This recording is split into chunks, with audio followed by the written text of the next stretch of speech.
Hey, what's up, guys? Welcome to the late night Pokemon card stream. It's Saturday. Is it Saturday or is it Friday? No, it's Saturday. It's Saturday. All right, we're here. All right, what are we gonna do, guys? Let's see. What shall tonight be all about? Live Pokemon card shop. We can have a generic title, or we can have a funny title. What would a funny title be?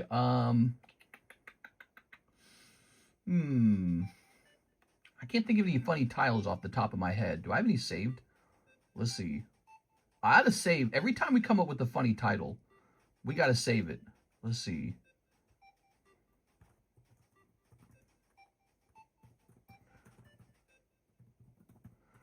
Okay, let's see.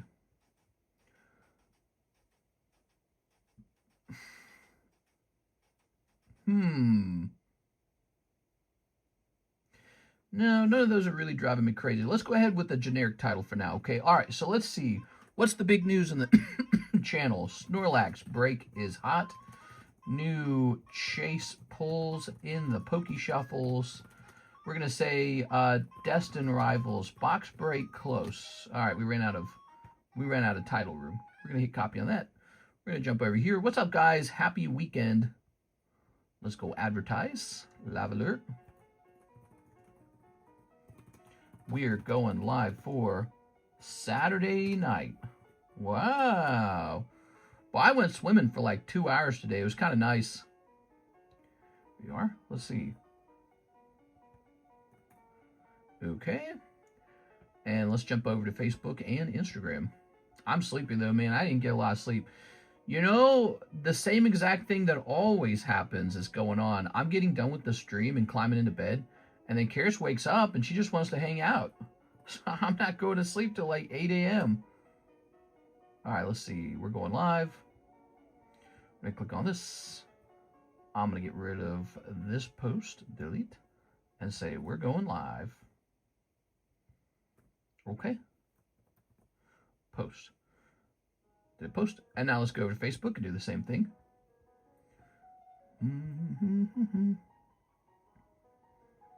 Let's see.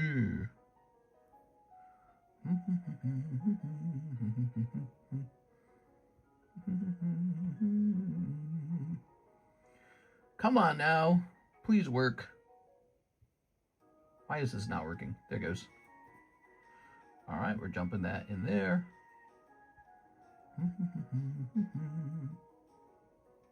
That's good enough. All right. So, look at all these emails. Before we work on that, let's go ahead and jump in here and turn on ad revenue. Oh, it's already on. What's this? It is already on. Wait, is this for tonight's stream? It is for tonight's stream.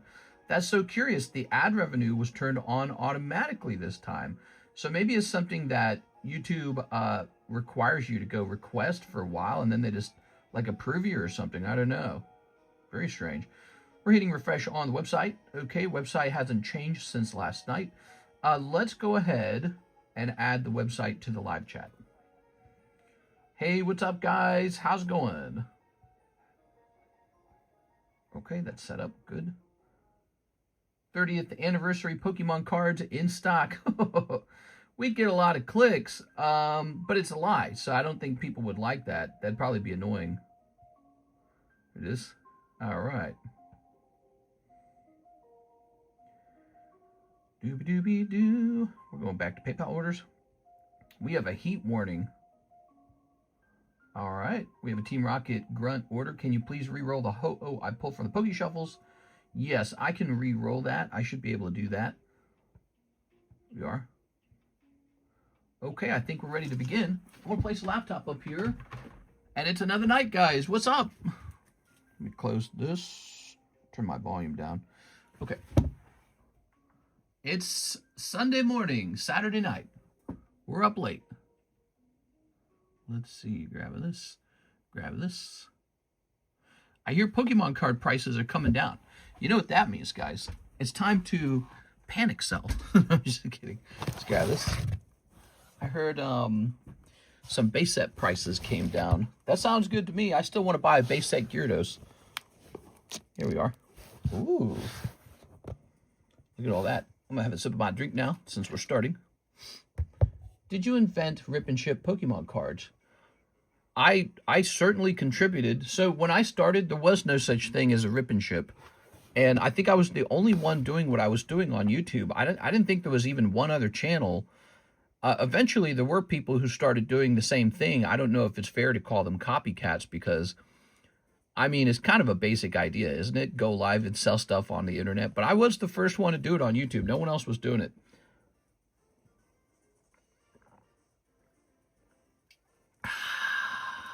Ooh, that is a title I hold, and it's undisputed. All right, and now there's a lot of rip and ships out there, so I'm very lucky to have you guys coming in here and hanging out with me. There must be something very toxic about me that you guys just love and keep coming back for, because it's certainly not my good looks. Here's, ooh, look at this Larvesta.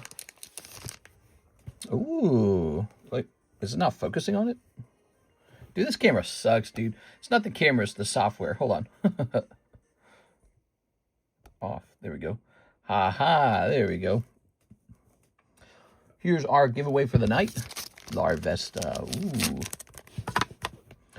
Well, I'm exhausted, man. I'm tired, man. Let's see what we got. We're starting the stream and I'm sleepy. I think I must have gotten like 4 hours of sleep last night. It was basically nothing. I want to sleep really, really late. And then, like, at night, I actually have to sleep at about 9:30.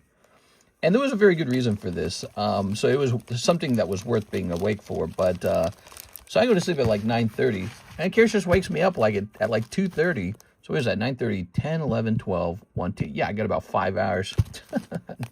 So tired. And then we were pretty active, pretty active today. All right. We got our fat jumbo pack break with one guy in it, Isaac Thomas. Thank you, Mr. Isaac. Well, let's see. If we've got something to do tonight, it will definitely be the slab rotations. And then I think it would be a good idea to start lowering prices of anything that hasn't sold in a really long time. Would that be a good idea? I think so. Just lounging surrounded by pets. Let's see. I'm gonna go take a look at the. I'm gonna go take a look at this menu here. Oh man, it's like 500,000 items on this menu. We like to work on the channel in general when we're live. What's all this crap? Oh, weird. I got all this extra stuff at the end. You know, I added this product called shipping protection, and no one ever uses it. No one uses shipping protection. It looks like I have an old price list for slab displays. Let's see, card services, MetaZoo. We still have MetaZoo, don't we? Oh, right, we have this box down here, huh? Where'd it go? Oh, there it is. We have, you know, it reminds me of this. Here we are. So this G.I. Joe box, we've had this for a while, and he's finally being handed out as a Star Spot break. Pretty interesting. I wouldn't mind doing a G.I. Joe gym break. Would you guys like a G.I. Joe gym break? I don't know if anyone would jump in there. Ooh, we're low on energy cards. Let me go grab some energy cards real fast. Then I think we'll start working on that order for Mr. Team Rocket Front. Where are my energy cards? Here's one. That's just one, though. I need more than one. Wow, we kind of go through these energy cards really fast. I think I'm running low. Am I in the G.I. Joe? Let's find out who's in the G.I. Joe. That'll be called the Starbox break. It is.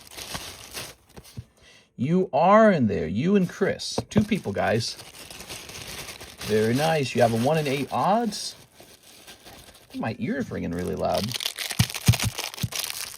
What was that? Look at that.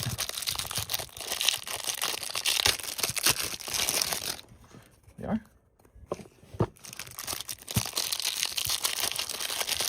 Here we are. And here we are. Hey, what's up, Mr. Salesman? How's it going? There we go. Throw these away. Good.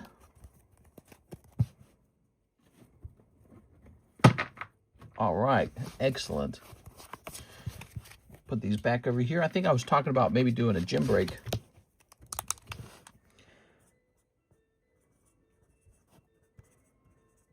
Gym break for G.I. Joe. It's going to be $20. And it's going to say 1, 2. There it is. It says $20 to jump in there. Gives you a spot in the G.I. Joe box break. Actually, you know, I was thinking today, I wonder why we don't have $25 slab breaks available.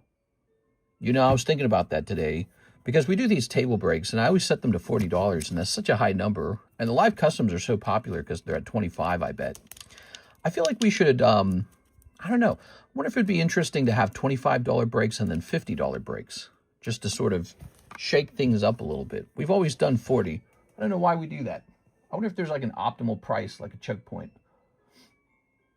All right, so for Team Rocket Grunt, he says, can you re-roll the Ho-Oh I pulled and 1 live custom? All right, yes we can. Let's go find it. If I can find it. Oh wait, was it this one? Oh.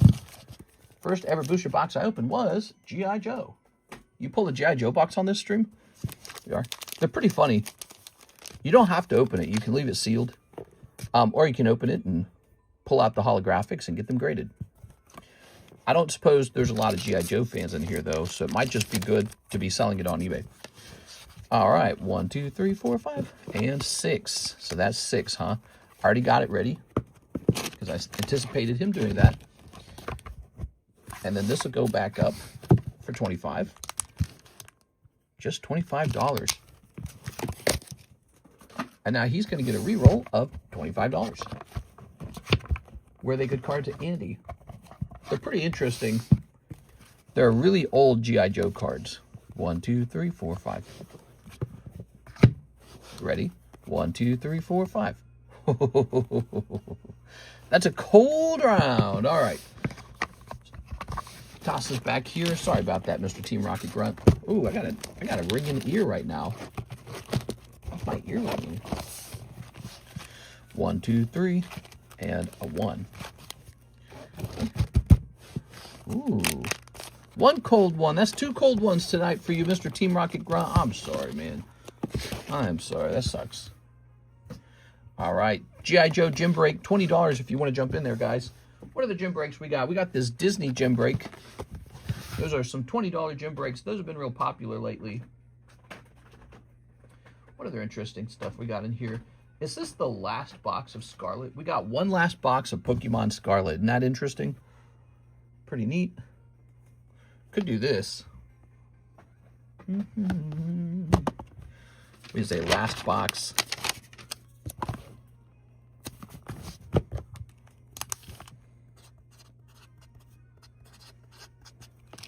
That's our last box of Scarlet. Isn't that cool?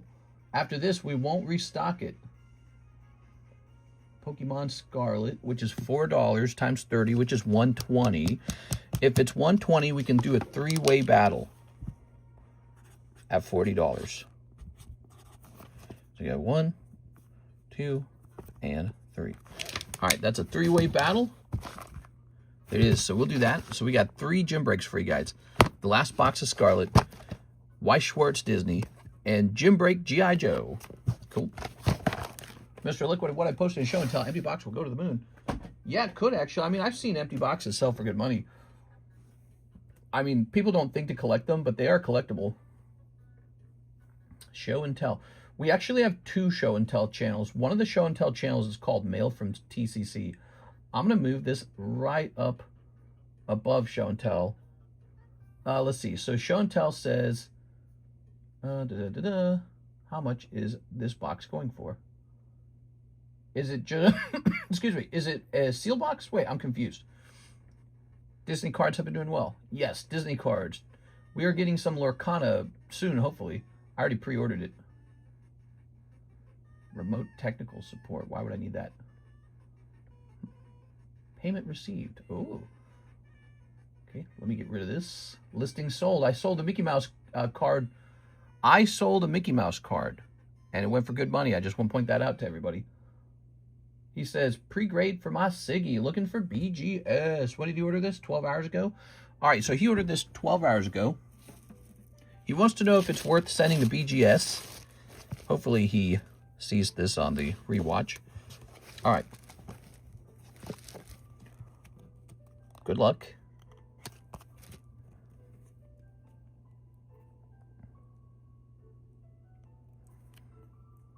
Oh, that's just a crumb on the sleeve. Thought that was the card. Okay. No, your card won't grade black label. Off center as well. So it's got a thin on the left, thick on the right. And that is bad enough for me to suspect a 9. And I knew right away it was going to fail because of a little notch here. Let me try and zoom a little bit. Right there. See that? That's a little notch right there. So that'll fail you, the black label right there. Okay. This card shall receive a 9 for off-centering. Darn. It's pretty rough. Okay. Yeah, we flip this around. We can see the card gets pretty thick on this side and then pretty thin on that side. So that is going to be a clearly off-center card. 30th anniversary will be a bloodbath. You think it'll really be that bad? I mean, they're okay. I think the card designs are fun. I think people obviously are going to want that Lugia. So the Lugia is really cool. I'm very proud to own the real version of that Lugia. All right, there we go. The original version. Kids won't get any 30th product. Thank God. Yeah, screw them kids. Oh, right, I did that, didn't I? Hold on, let's grab this. Kids. Card ladder index is showing Disney up 50% over 3 months. Nice. We got Weiss Disney. It's extremely cheap. It's a clearance price. That is not a price where I make any money at all. That is a clearance price on those Disney cards. It has nothing to do with whether I make money on them. I'm just liquidating. And that's because we've had them for like 2 years, so I want to sell them and try something new. So we're ready to rotate them off the menu and try something new.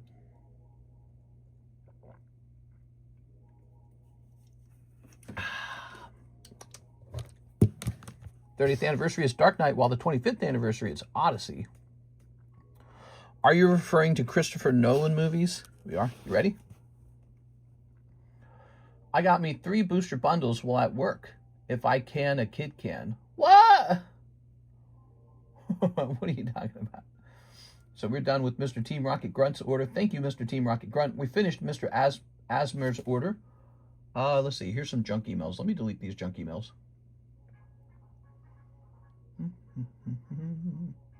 We're just getting started, guys. We just hit the go live button. Checking the website. All right, so Gym Break G.I. Joe. Let's show off all the breaks. Okay, so we've got SpongeBob Gym Break. Good. That's $18 if you're looking to have some fun. Here is Oshawott. There's nobody in here, okay, just to let you know. Snorlax, 6 spots remain. Tyranitar, 6 spots remain. We have the trade slab. You can trade your junk cards to get in here. If anyone wants to do that, we got time for it. Here's the Bowser break. It's been slow. Bowser break's been slow. We're not seeing as much interest in the Bowser break as I'd hoped. I might lower him slightly. I don't think there's any other Bowsers for sale online, right? Let's go ahead and lower his price by a spot. Might interest more people. Here we are. He might just become the star receiver, though. And that'll be problem solved. So he's going to be 31.9 now. So he's cheaper because your odds are better of actually pulling him. Here's Charizard up to 14 out of 36. And here is a Gym Break card. And here are the pack splits. Right. So we've got this beautiful sub list for the first edition Team Rocket Booster Pack. $25 buy-in. There's 2 spots left there. I think there's like 3 spots of this set already sold. So there's definitely some interest in Team Rocket First Edition. Look, I know people are all excited for the latest, newest Pokemon set. They print those new sets all year long. You're never going to get another chance to get vintage cards like this again. I say that all the time, and I'm correct every single time. All 7 years, I've warned people, vintage just goes up. And that's all it's done. Now it's at this new eye-watering price of $100 per spot, and pretty soon it'll be $120 a spot. So, and you know what? They'll still be printing the hell out of the 30th anniversary. Like, even maybe a year later, they'll still be printing it. Right? Because that's what they did with 151. They were releasing new sets of 151, like, over a year after it was released. So, you know, any set that's too popular, they just reprint. So, while they're reprinting all this modern stuff that you guys are getting ready to open your wallets for, this guy has been out of print for, like, 25 years. and he's just going up in price. So something to consider, little $25 spot. You'll get your chance to get all the cards from the 30th anniversary because all that stuff is going to be printed to death. It's going to be opened up to death. It's going to be graded to death. And one day, people will be bored with it. I know that's hard to imagine, but people will one day be bored of the 30th anniversary. Like, for example, how excited are people for 25th anniversary? Not at all, right? Okay, well, 25th anniversary cards aren't exploding in price. Just how it is. And this is exploding in price. It always does. Vintage wins. Vintage goes up until the fakes get too good and out of control. Excuse me. Hold on, wait a second. Let me let me do this real fast. All right, did you guys hear me coughing? I hope you didn't. So I'm going to take a cough drop because I have like an itchy throat right now. So vintage goes up until the fakes get too good. Listen, if they can fake vintage, they can fake modern. They can fake anything at that point, right? And so if you're concerned about fake vintage, you should be concerned about all fake cards. You know what I'm saying? And in fact, they might not even target fake vintage. They might actually target fake modern. It might be easier. So I feel like that's an unrelated, or at least it's like an issue that is problematic for any time period. We all heard, no. So, Mister, when somebody pulls that Aero Dragonite from that pack, you gonna buy it? Wow, if somebody pulls that Aero Dragonite, that will be absolutely insane. And you'll be sitting on a card that last sold for like $70,000 in a 10. Isn't Pitch Black the newest set? Yes, it is. Set for one PokeBruh. Forgot to put the notes. Damn, another cold round. Yeah, I'm sorry, man. Whoa, it's July 26th. Ooh, we're getting real close to a very important vote in Missouri. On August 5th, Missouri will vote whether to become tax-free. All right, Eddie Mendoza. You ready? So he says one of these. I don't really even have a lot of these. I gotta make more of them. Oops. Oh, 1, 2, 3. So that's yours. So I only grabbed 4. Okay, I gotta make more of these. Note to self, make more of these.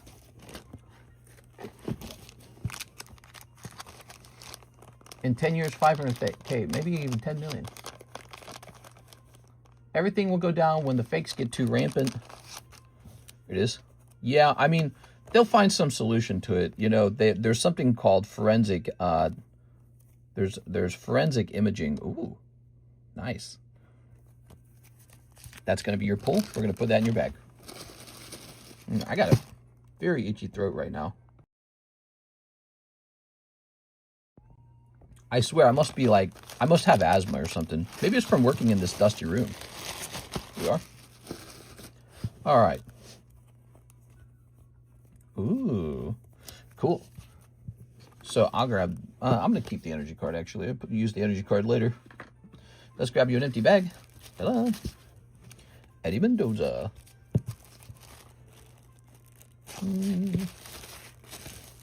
What if I kept the names only on the top of the bag? Would that work? I don't see why that wouldn't work.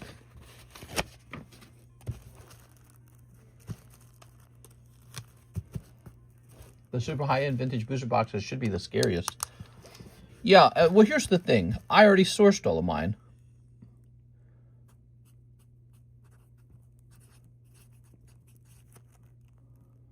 So I'm all set. Because if they develop a new way to fake them, I just won't buy any new ones. But the ones I have, they're real. So I'm not worried about it.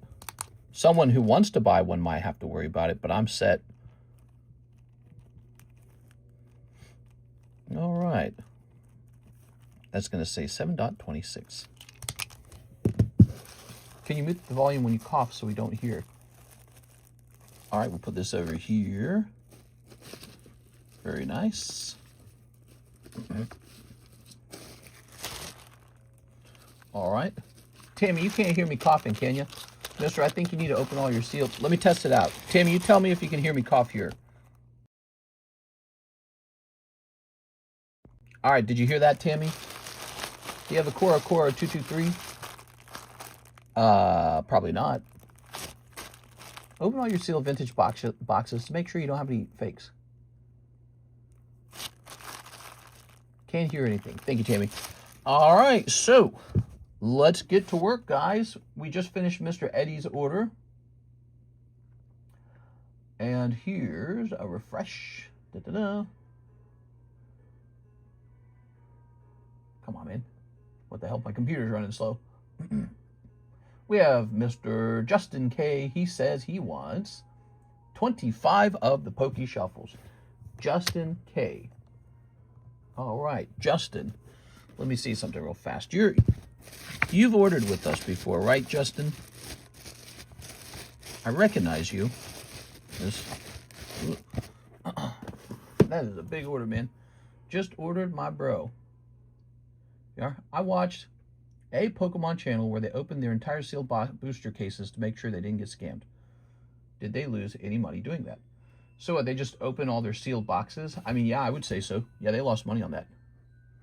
Actually, here's a fun fact. Back in the day, the auction site that got purchased by Fanatics, what's the name of that site? I can't remember the name of it anymore. Something Vault? They used to open up the vintage boxes and confirm that the packs inside were authentic. Then they would, like, kind of seal it back up with their own seal. It's really ridiculous. All right. 25. Dang. Let's grab this.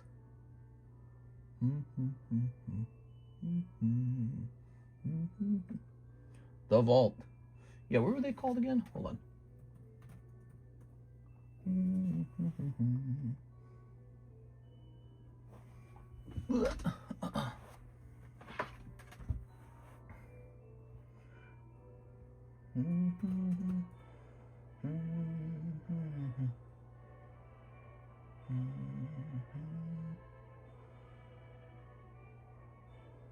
Mr. Justin, it looks like you have ordered with us before.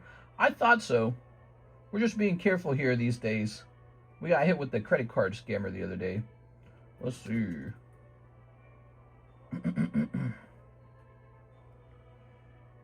Okay.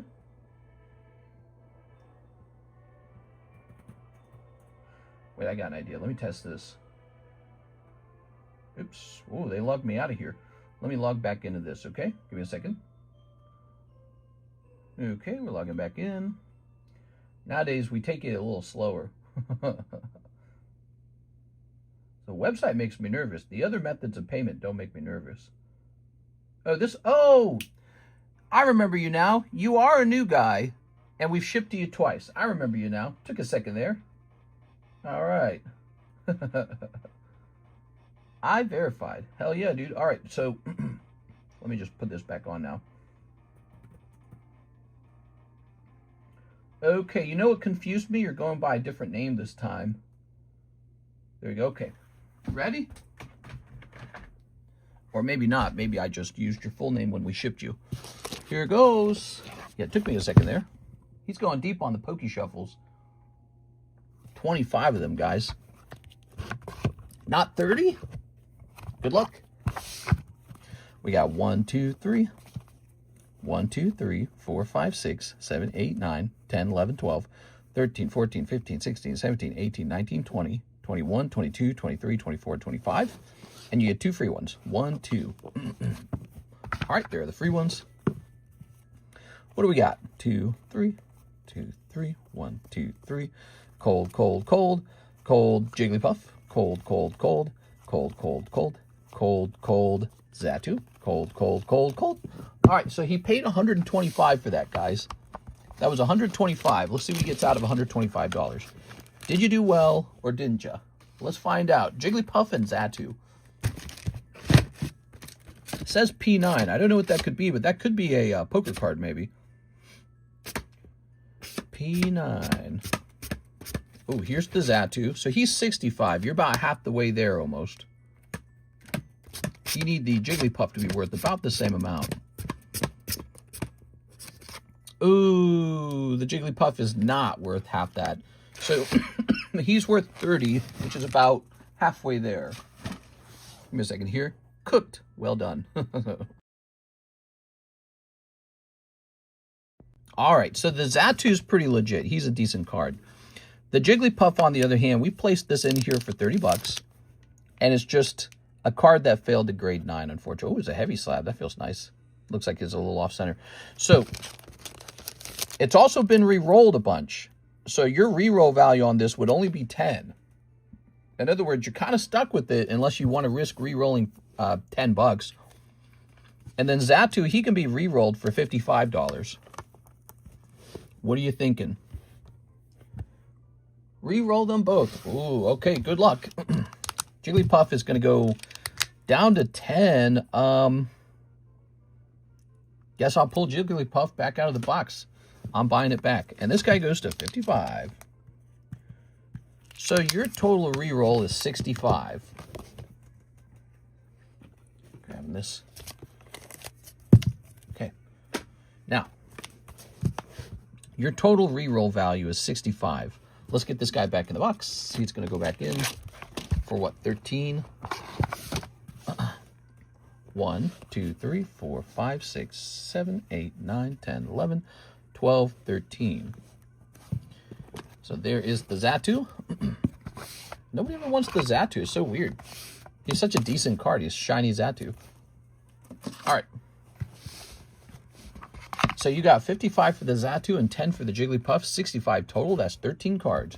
Maybe you get lucky and you get a big snipe out of here. A big positive snipe. It could be all cold, though. 1, 2, 3. 1, 2, 3, 4, 5, 6, 7, 8, 9, 10, 11, 12, 13. I'm nervous. Ooh. Ooh. Rotom. Vikavolt. Lanoon. Oh, my God. Rickety. Oh, my God. Muck. Come on, bro. Clam Pearl. Applin. Lollipop. Oh! The last card is a 4 live chase card. All right, you're still alive. You're still in it. That's a $100 value. That's exactly what you needed. So that is a chase card worth $100. So you're almost back up to even. This goes back in. 1, 2, 3, 4, 5, 6, 7, 8, 9, 10, 11, 12, 13, 14, 15, 16, 17, 18, 19, 20. All right. He said he wants the Jigglypuff. Oh, I'm sorry. He said re-roll them both, brother. Listen, I can redo the whole thing, or you can accept this 4 live customs right now. What do you want? You want me to redo the whole thing, or do you want to accept this chase card? I think you're going to accept it. If I give you the Jigglypuff, I'm taking this away and redoing it all. I think it's simpler to, yeah, exactly. Let's forget about it. Let's get you this. This is good. Assuming it pulls something. That's still a risk that it doesn't pull something, but assuming this pulls something for you, this is probably the better avenue. The reason I re-rolled both of them is because that's what he first said, so I followed those instructions. What's the value on it? This is a $100 value. Yeah, see how it says chase card? Means you, in 13 spots, you pulled a big chase card. All right, he goes back in. 1, 2, 3, 4, 5, 6, 7, 8, 9, 10, 11, 12, 13, 14, 15, 16, 17, 18, 19, 20. All right, so I'm going to keep the Jigglypuff. You got a chase card out of here, $100, and it's gonna be 4 live customs. Okay, I will keep it. Yeah, well, of course you're going to keep it because it's about to go off right now. So these are the live customs. They're $25 a piece. They work just like the Poke Shuffles, and you get 4 of them now. Here goes. Good luck. So this is what you pulled out of there. 1, 2, 3. 1, 2, 3, 4. So these are $25 each, $100. So it's like you're trying all over again. Except the pulls in here can be really big. Ready? 1, 2. Come on. 3. Oh my God, dude. Okay, we're 3 deep. You got 1 left. 1 left. There's $100 coming out of here. Oh. That's terrible. That's just terrible.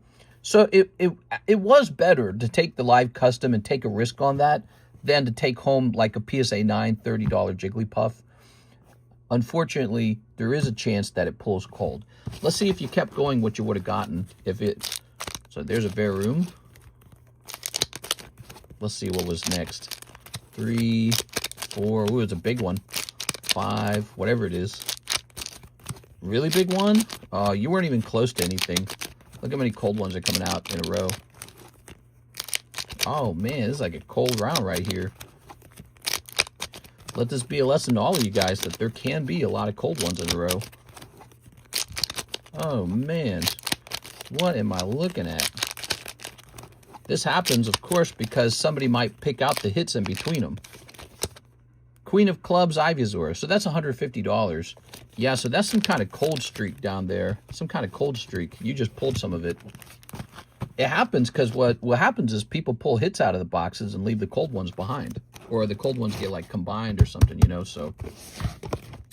I'm sorry, man. That's going to be a cold round. Would have taken L's back to back. I would have taken that risk. Yeah, I would have taken the risk too because it's $30 PSA 9 Jigglypuff versus $100, you know, 4 Live Customs. It's a worthwhile risk. But at this time, it did not work out. There's not a hit in there. There are. You guys want to see the hits? I'll show the hits in the Live Customs. But that was clearly a cold streak in the box that you were in. So look, all these slabs are in there. That whole row is in there. And we can show them off. We got Pidgey, this Gengar, which is $300. So think about it. If somebody snipes him out of the box for 25 bucks, well, then there's $275 worth of cold packs left over. It's, you know, so there could be hot spots in the box. There could be cold spots in the box. Nice Rayquaza, War Turtle, Charizard, Tentacruel, Squirtle 10. Well, that's a big one. Spearow for 400. Raikou, Eevee 10, Gyarados 10, Raikou 10, Gyarados 10, Joker 9. I guess I put a Kylo Ren in here for some reason. Sometimes we have like one non-Pokemon card in the box. Dawn, maybe 2. Margaritaville. Here's Victini. Marty. Okay. Ooh, this was the Ivysaur. Nidoqueen, Galarian Moltres, Charizard, Victini, Mewtwo, Squirtle, Zapdos, Oshawott, Salamence, and finally, this $350 coin. Ooh. That got re-rolled, actually. Somebody pulled it and re-rolled it. There we are. Hold on, give me a second here. All right, I'm having a very itchy throat tonight. I don't know why. Does something in the room trigger that? So you had a $100 miss. There is a reward for that. Now you can only get in this by missing by $100 in a break, or in the Poke Shuffles and the Live Customs and the Waifu Shuffles. And it's a second chance bounty. Here it is. So you're being added to this. At the end of the month, we pick out $100 worth of slabs, maybe 1 or 2 slabs, right? And we hand it out at random to somebody whose name is in this bag. So your bad luck is now a chance for a $100 slab. You're going up against some other people. You might be the one. It's called the Second Chance Bounty. We give bounty cards out to people who had bad luck. The other thing I can do for you, we have a giveaway running. I'm going to put you on the giveaway. Here we are, Larvesta. All right, Justin. And we also have the ability to hand out some free, giveaway cards. I don't know what to give you, though. I used to have some poker cards ready to go, but I've given them all out. I'm out of them. So now I don't know what to give you. I got Cristiano Ronaldo. He's got some Weiss Schwartz. I can give you some Weiss Schwartz. Probably don't want that. What's this? Some girl cards. Give me like a Topps card. How does that sound? Oh, this ought to be put in a top loader, this one. It doesn't even matter. All right, so let me give you these two. I'm going to give you 2 vintage cards. Here you go. There's 2 vintage Topps cards. Those are from an abandoned bag, so I'm just giving them away for free to you, okay? All right, so some little bonuses there because you had such an unfortunate round. We are trying to lessen that pain for you a little bit. But that is the nature of the Poke Shuffles and the Live Customs, okay? So nothing that happened there was unusual. In fact, it was pretty standard. That happens to a lot of people, so be careful in there, okay, guys? Be sure to temper your expectations, because a lot of danger in those boxes. We are? All right. That was dumb of me. Oh, you're talking about the coin reroll, aren't you? Yeah. Well, you know, you never know what's going to happen on a reroll. But the coin, it's a legitimately nice little coin, isn't it? All right, so you have a new bag. A painful little bag. So what did you get? You had some bad luck tonight. You got a spot in the free giveaway. You got a spot in the second chance bounty, which you can't buy into that. You can only get unlucky and get in that. And then you got 2 free vintage cards. So that's what we're doing for you tonight to just help you a little bit there, Justin. All right, let's see what's next. Hey, you know, those vintage cards, if they were to happen to grade 10, they're pretty expensive, actually, in a 10. Now, whoa, where am I? What is all this crap? Oh, I see what's going on. Okay, good. I have a message on eBay. What's this? Let's see. There's a guy who wants to buy my card. All right, I'm going to go ahead and throw this away.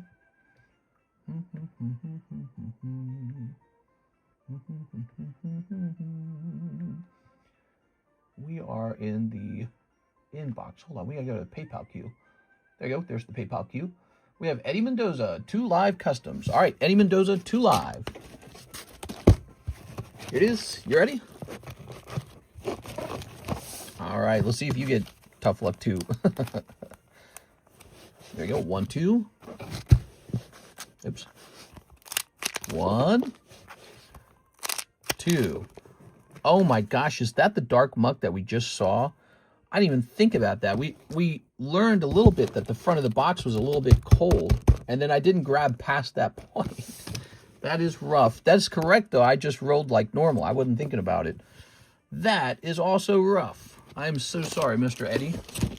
I didn't think of that. I'm going to have to remember that. So if we ever show off the contents of a box, after showing it off, if it's a cold round, maybe we hide it or something, or jump past it or something. I don't know, because that is a problem then. Maybe I shouldn't show off more than 3 packs from the front ever, because I don't want to know if I don't want to know if it's cold back there. I don't want to know the contents of the box. I want it to be random for me, just like it's random for you guys. So I'm going to remember that for the future. I recognize that muck. All right. Ryan Shapiro. I was just grabbing like normal. First edition Rocket sub. He's going in. All right. Just got to shuffle the box. Yeah, I think I better set a rule for myself. We don't check deeper than 3 cards. We are. I don't want to know the contents of the box that far back. It's not good for. It's like not good for my soul or something. All right. I thought you were going to reshuffle. No, definitely not. We are.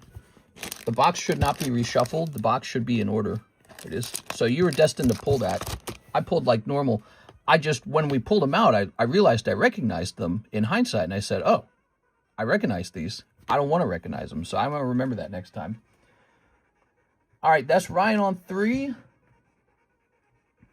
Let's see. Yeah, those were your correct pulls. We just pulled the packs like we normally would. But you knew them ahead of time, which is a mistake. We shouldn't allow that. All right, and here's... just a little thing to learn for next time. We won't reveal it. Didn't you used to not shuffle the lives? That was a little while back ago. The live shuffles, the live customs work differently. The way they used to work, they were sequential. So you bought from the front, and each pack led toward a hit eventually. So, you know, somebody would come in, they'd buy like a pack, and they'd get a chain of people diving into the box. Especially after 1 or 2 packs went missing, people would start to predict, you know, oh, there's a hit coming up. And then we'd have something called a run on the box. And it was really entertaining, actually. It was really fun to watch that. But it was like, it wasn't a very good system in the end, because you get these guys who really understood the box really well, and they'd sit there in the stream waiting to snipe it. And then you'd get like these new guys, and they didn't know how it worked. And so they'd get hosed down. Basically, they would buy the bad ones that no one else wanted to buy. And then once it was hot, the smart guys would come. They'd swoop in and buy it out. And they'd sometimes compete against each other. And that worked when everyone was buying live customs all stream long. But that doesn't work if it's like, you know, a whole stream can go by and no one buys a live custom. So that was back in the day. It's still kind of fun. We could call it the snipe box or something like that. What do you guys think? The snipe box? All right. Any consolidation prize? Yes, yes, that was the thing we did. Yeah, here, I'll toss you another spot in here, Justin. I appreciate you coming in here and making the stream a little entertaining for us. I'm going to give them spots number 6 and 7. So, Justin K, I'll give you spots number 6 and 7 there. Yeah, the Poke Shuffle, it is a risk. That's a deep down, that's what it is. It is a risk to jump in there. So, like, for example, when your first roll came out, you really did pull Xatu and Jigglypuff. You could have held them. And the reroll turned into actually a pretty lucky 4 live customs. That's a good reroll. But then the live custom box was unlucky. So, it went like normal. All right, there's nothing in the queue. It's Saturday night. I'm going to go ahead and price up some slabs. If you bought the entire live custom box, would you break even based on the value of all the pulls? It depends on if the box is hot or not. So I would say, there's time periods where people have removed a lot of the cold packs from the box, and there's times where people have removed a lot of the hot packs from the box. Now, when we looked into the box, here's what I saw. $350 Poker Squirtle, $400 Spearow still in there all this time later. I saw the $350 coin is still inside there. So it could very well be a hot box right now. It could be a box where some of the, where a positive number of cold packs have been removed. And so, if you were to buy all the packs out with whatever that would cost, like $10,000 or something, probably not 10,000, probably like 5,000, right? Would it even be 5,000? Probably like 2,000 or 3,000. So if you were to buy the whole box out, maybe you get it on a bargain. But no one's going to do that. It's not really worth it. All right, here's unless you really wanted every one of those cards. So if those were exactly the ones you were looking for in life. Can I get a spot on the Scarlet box break with my credit? Yes, sir. All right, look at that. Isn't that cool? Cyndaquil. So he's talking about this. This is a gym break for the last box of Scarlet. Don't you guys want to know what's in the last box of Scarlet? Well, you can. It's the historic last break of Scarlet. I think it's a cool thing because, Scarlet Violet started up 2 years ago or something like, is it 3 years ago? Started up 3 years ago. A meaningful chunk of time has passed in our lives. We're moving on to Wind and Waves someday. And this is our last box of this base set. Here you are. If you buy I already read it. Maybe we should make that again. Do you guys want, maybe we can make something called the Snipe box. Over all the years of doing this, has there ever been a custom product that you found you were losing money on and had to stop or severely tweak it? The binder break, yeah. we had that very recently, the binder break. Yeah, the binder break was losing me money. Basically, here's how we designed the binder break. I would put cards in there, and if nobody would buy into it, I'd put more cards in there. All right, and it was supposed to be 4 spots, $40. That's $160, correct? Well, I would just keep adding these cards and no one would join, and then eventually the bag would be worth like $200, $225, and still no one would join. And finally go off when it's like $300. I was like, what am I doing, dude? This is so dumb, It's like, it's such a terrible product if you have to sell it for half off. So yeah, I'd say the binder break, you saw that come to an end. What I began to do, I began to literally go look the price of each card up, especially the important ones would get looked up. And then and I would be fair with the pricing, right? Like if the card didn't look like it could grade 10, we will go with the cheaper price on it, right? There were ones that were called near mint or mint on eBay. I wouldn't use those prices. I'd use the lower price. So, I'd be real fair about the pricing. And then once you put the bag together, it was a thinner bag than what we did before we priced the individual cards. Back in the day, we didn't price them. I just stuff them in there. So when I actually started looking up raw card prices and basing the binder break on the actual value of the card, no one wanted it anymore because it was no longer some kind of free jackpot thing, and it just wouldn't sell anymore after that. So kind of a curious thing. I would call it a bad product then. And now look, the PokeBruhs are back. PokeBruhs have returned. So we're back to PokeBruhs. So that was one that we experimented with that, yeah, I would say didn't go too well. Yeah, they were selling, the binder break was selling real well when I was losing money on each bag. Mister, I just sent 40 Cash App for a spot on that. Okay, let me move this out of the way. So Scarlet Violet box is almost done, everybody.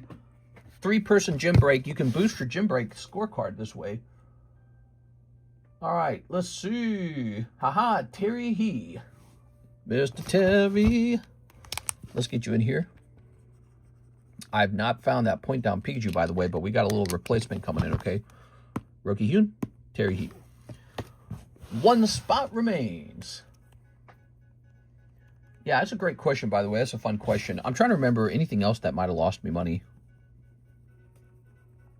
Products that went down in price, if that happened. You know, I bought these Tattoo Mario boxes. I got to get rid of them. I got to list them up on eBay. Hold on. I got a carrot from a zombie. What? You playing Minecraft? So, I never sold the Tattoo Mario packs. I don't know. They're just tattoos. They're not cards. So I gotta get those up on eBay really badly and get them sold. So it's not like I lost money on them, but I wrapped money up into those boxes and then I never sold them, and so they didn't make me any money. My money was wrapped up in something that didn't go up in price. So yeah, there's been little stuff like that here and there. Ooh. Yes, almost 100%. Oh, in Minecraft, you're almost 100%. We need one more person, $40. Jump in there, guys. Let's get it done. Who's new? Any new guys in here? We gotta get some new guys in here. If you're a new guy, you place a first-time order tonight, I'll get you a bonus promo card. Better long-term investment, PKC ETBs or booster boxes. I like the booster boxes. Next up, we have Sven Krill. It's Sven Krill! I haven't seen you in so long. He says, 2 live customs, 2 Poke Shuffles. I don't know if I still have a bag with you. I haven't tuned in for a while. We'll take a look, okay? We'll take a look. All right, now let's see what we got going on. Ready? 1, 2, 3. We got 1, 2. All right. 1, 2. Ooh, too cold. Live customs. All right, live customs are just spitting out cold ones tonight. Could mean the box is getting a little bit hotter. See, if you count it, that's eight cold live customs from the box now. $200 have been eliminated from that box. 2 Poke Shuffles. It is, and you know, I think people kind of keep track of that, and they think, oh, hey, you know, maybe I want to buy a live custom now. But you know, it's crazy because even when the box is kind of cold, you can still just get a lucky round. Like, you don't have to have a hot box for it to be viable. I've seen people, so we've sold a lot of live customs, and I'm aware when a number of hot ones have come out in a row, and I've still seen people buy another one, and yet another hit comes out. 2 cold ones. So it's really interesting the way that works.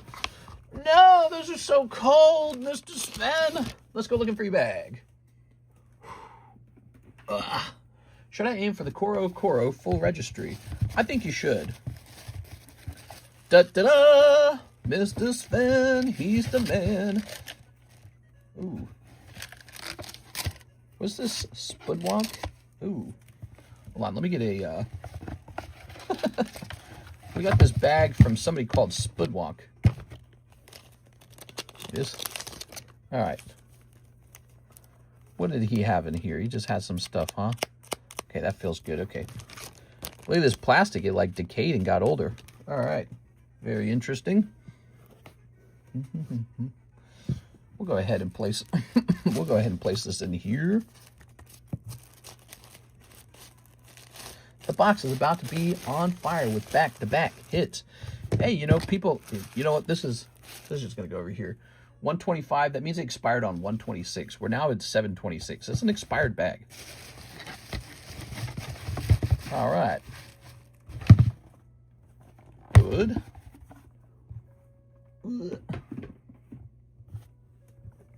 So, Mr. Sven, he's back, and you've got just a couple cards. You don't really have too much. It's nothing crazy. I can tell you what I'll do here. It's such a small bag. I'm just going to update it for free for you. It did expire a while ago, so you were at risk of losing it. 726 is your new number, so be sure to stop in before 727. Have you ever found a 3-year-old expired bag? Yeah, we have. We found bags that old. Pretty wild to think about, right? All right. Place this here. I want to do this first. Grab one of these. I'm going to put a counterweight in the back of the box. This box is pretty, not very full, let's say that. Pretty thin. All right. All right, here we go. Good. Yeah, I found some really old bags. When there was this time period in the beginning where we wouldn't reclaim anyone's bag ever. There was a rule that you had to ship within a year, but I had space and I just didn't touch them for a long time. Then it got to a point where it was like a mountain of cards, and I said, I can't take it anymore. Some of these are expired and they're going. And once I kind of ripped the seal off of that, once I started reclaiming some bags, I said, all right, well, time to start cleaning, you know, because the whole table was full of expired bags. But so that very first time when we first finally started implementing repos, there were some really interesting, really old bags up there. There was one guy. One bag was really memorable. There was this guy who opened thousands of dollars of Hidden Fates with me and then just abandoned the whole thing. Never came back. And that was one of the ones that really surprised me. There was another person, actually Alex probably remembers her. She was from Australia. What was her name? Her name started with a D. What was her name? Daria. Debbie. I can't remember her name. She went so deep, and then she just abandoned it all. I don't know what happened. Probably died. They could have died. All right. Deidre? I don't know if it was Deidre. I don't think it was Deidre. But so it happens, and it always... Donna? I don't think it was Donna. Oh, her. Yeah, there was an Australian woman. She came in. She was going real deep. She had some good luck, even. And then she just left it all behind, and it was like... I can't remember. Her name was like Dara or something like that. Let's see. It was kind of sad, because I liked her. She seemed really fun, and she just never came back. I don't know what happened. All right, we have an open queue. There's nobody in the queue right now. Maybe cancer. You never know. You never know. People can get hurt in car accidents and all kinds of stuff. One spot left on this last box of Scarlet Violet. Do you want to be in the last box of Scarlet Violet that we sell on this channel? You could be for $40. We got a little thing going on over here. If you're looking just for any gym break to join, here's a gym break for a spot in the G.I. Joe box break. There's 2 people in there. We need 6 more people in there. All right, now how about pricing this thing up? That's what I was going to do, right? So we got this Dragon's Frontier Cyndaquil. Ooh. Would you kindly? Is a man not entitled to the sweat of his brow? Yeah, that's great. All right. Here's Cyndaquil. I unironically really enjoyed some of the craziness from that game, you know? It's supposed to be ironic because it all fell apart, you know? All right. Ooh, there's nothing to base this off of. All right. Ooh, what do we do? I see we got another Terry order. Mr. Terry. Dragon Frontiers. I tell you what, let's look up Dragon Frontiers Reverse Holo.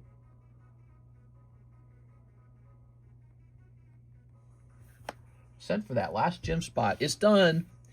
It is done. All right, we're going to sort by ended recently. So the item that last sold for Dragon Frontiers, a Feraligatr sold for 9,000, a Dratini sold for a little over 2,000. They appear to sell pretty frequently around the 2,000 mark. Yeah, I'm looking. Some sell for more than 2,000. Like here's a Nidoqueen that sold for 7.2, and here's a Nidoking that sold for 4,000. Wow, it's damaged. I was gonna say I found a PSA 10 melodic from Dragon Frontiers. It only sold for 3,000. I was like, that's really cheap. But then it said that it's damaged. Sadly. Someone's hopes and dreams in there. All right, so here is the Totodile, sold for 3.3 in May. 3300 divided by... okay. Divided by... So I'm probably going to... Ah, man, I'm scared to price these. I don't know what to price these at. I literally don't know what to price these at. I bet it's expensive. This thing? Yeah, it's going to start that way, I'm afraid. If it's too expensive, we send it off to the vault. Actually, it just kind of feels like we should just jump to doing that. Frontiers, reverse. Like, I don't know if I should waste your guys' time on the table with the tough price over here.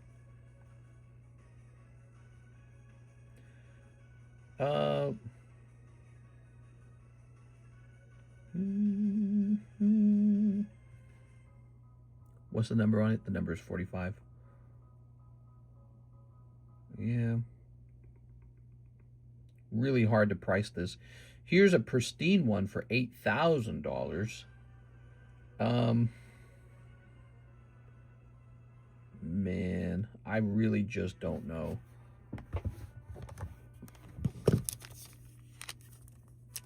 All those reverse hollers are really good to keep, and they're only getting more expensive. Yeah, I feel somewhat similar about it.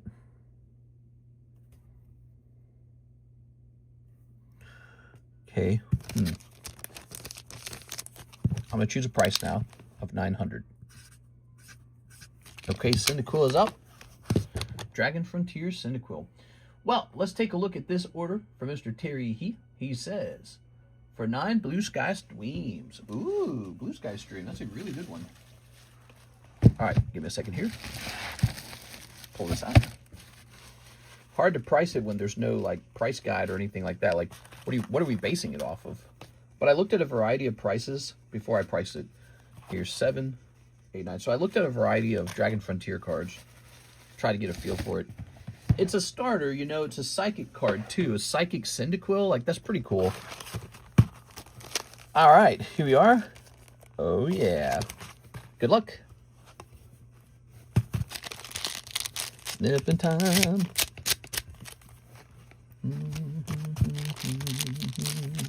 Snip this. Okay. Now, what do we got? A cold one. A Victini. A cold one. Rayquaza. Look at this Rayquaza. A cold one. Cold one.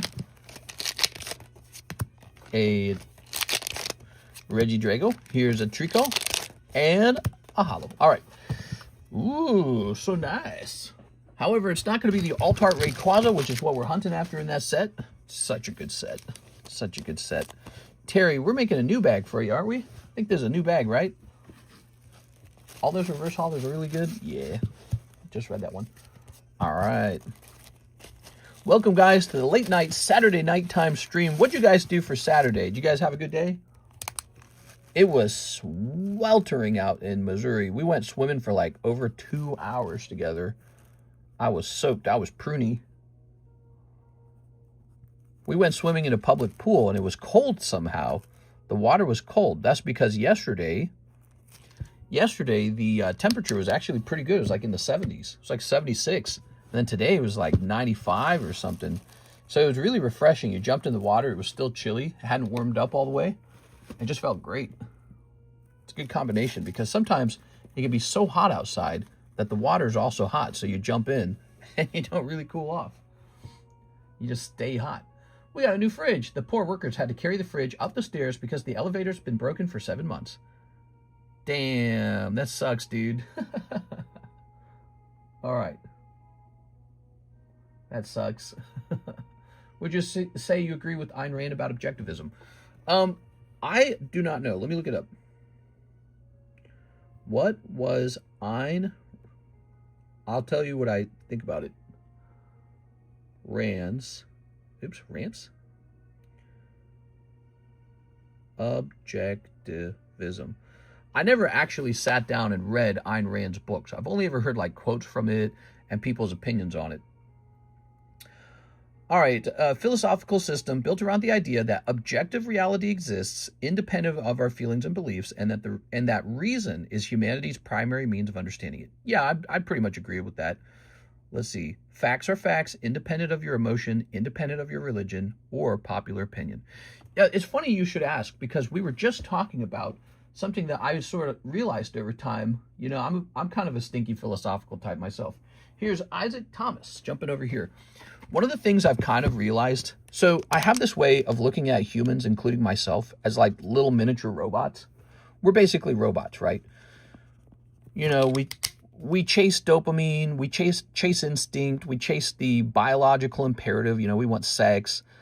We chase resources. Everyone does it. Humans are pretty predictable because we're all pretty much the same blueprint. We're a blueprint, right? Molecules, dividing cells. You got like organs that are very predictable. They can be treated. So I view humans almost as like these conscious, sentient little robots. And one of the things I realized recently is like the human brain cannot detect the truth.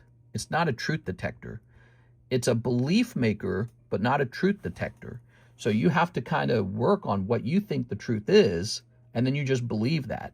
But it doesn't actually ever know. Isn't that interesting? Now, I'm just saying stuff that's obvious, but it's like the more you realize that, the more you realize how sort of completely lost most of society is. You just believe things because you do. You know, and that's easy for like gravity, but like for the big things, it gets really varied, you know, like political views, you know, on all kinds of matters. Like there's the guy who just used a van to drive through an LGBTQ crowd, and he injured a bunch of people. He might have killed somebody. He just believed he was supposed to do that, right? So, all right, let's grab our cards. And there's people who might even agree with them. Oh yeah, that's what we should do. You know, how do you know? How do you know that's what you're supposed to do? Well, I have a book that says I'm supposed to do it. Oh, that's great. A book. I should write a book that says you shouldn't do it. And then maybe some people will believe my book, and someone else will believe their book, and there's another book, and this book's older than that book, and you know. So humans don't have a way to know the truth. We just believe the truth. We do not have sensory equipment for knowing truth for sure. You know, and that's just a really fascinating idea to me. All right. Yeah. Here we are. It's like this thing you could have a situation where you're never able to truly prove the truth. It's just, what do you believe the truth is? There we are. So I view humans as fundamentally lost. Fundamentally lost. You're all brainwashable. I'm brainwashable. The things I believe, I brainwashed myself into believing. You all believe what you believe. And then, you know, some of these beliefs turn into experiments that we test out in the real world. And we see whose experiments go well. All right, let's see what happens. Ready? Scientology proves humans will believe anything. I watched He-Man tonight. It was fun. Nice, dude. All right, here goes. Karis and I are zooming through Walking Dead. Here it is. We're watching it on fast forward, basically. We just got to the beginning of season 9, episode 1. So they just beat Negan. All right, here's Meloetta. Ooh, a good starter. Here's Skeledirge. That's going to win. And the Ant-Man. Round number 1 goes to Terry He. All right, Terry He. Congratulations. Wait, what do I normally do with these? Do these go to the bottom? They go to like the side or something. Oh, I don't take them down. That's why I do. I leave them up on the table. Here's Articuno. Tapu Lele. And Rapidash. Wow, Roki Hyun, you win by 10 HP. You beat these other guys by just 10 HP on Articuno. So 1 point, Mr. Roki Hyun. Next round, we got Zamazenta. Jolteon. Switch. Clamperl. Well, he's going to use Switch on Roki Hyun and Terry He. It would be very hard for Isaac to win anyways. He needs you to pull the Elekid and the Poliwag together. Here goes. He uses Switch. Fuecoco. Raticate. Wow. Switch has changed the outcome of the match.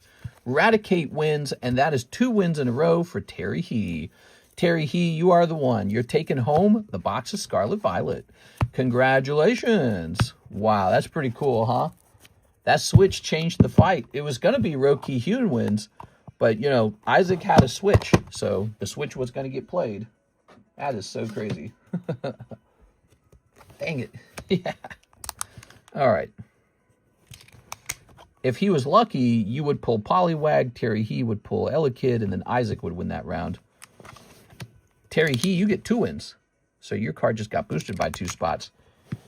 And Isaac, you're going to have your first miss. All right, that is the outcome. Looks like that. Pretty good. Pretty cool. Okay. So are you ready to open this box of Scarlet Violet? We got to open it because we got to know if it contains like a good card. The last box of Scarlet.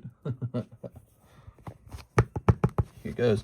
Yeah, the brain is not a truth-sensing machine. It's a belief machine, but not a truth-sensing machine. It has no ability to sense the truth. It just repeats an idea that it thinks is true, and then once it believes it, it believes it. Really hard to take a belief away from someone. Really, it is. Once someone's dug in, it becomes their identity. Oops. There we are. All right.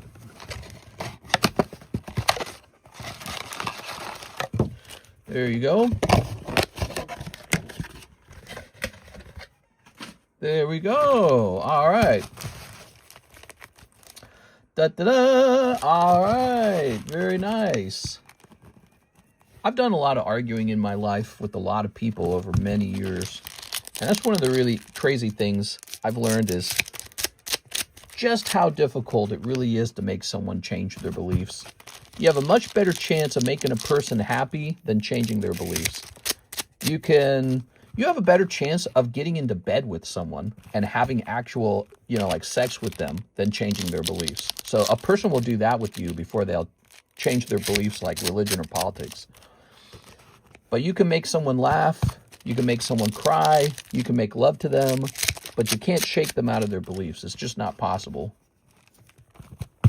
Very hard to do. They have to do it. There we go. All right. Very hard for someone to unlearn something. There you go. All right, let's see. Mr. Isaac won a whole box. No, I'm sorry, not Terry He. Mr. Terry He. Isaac was the one who handed you the win with that switch card. Here's a cold one.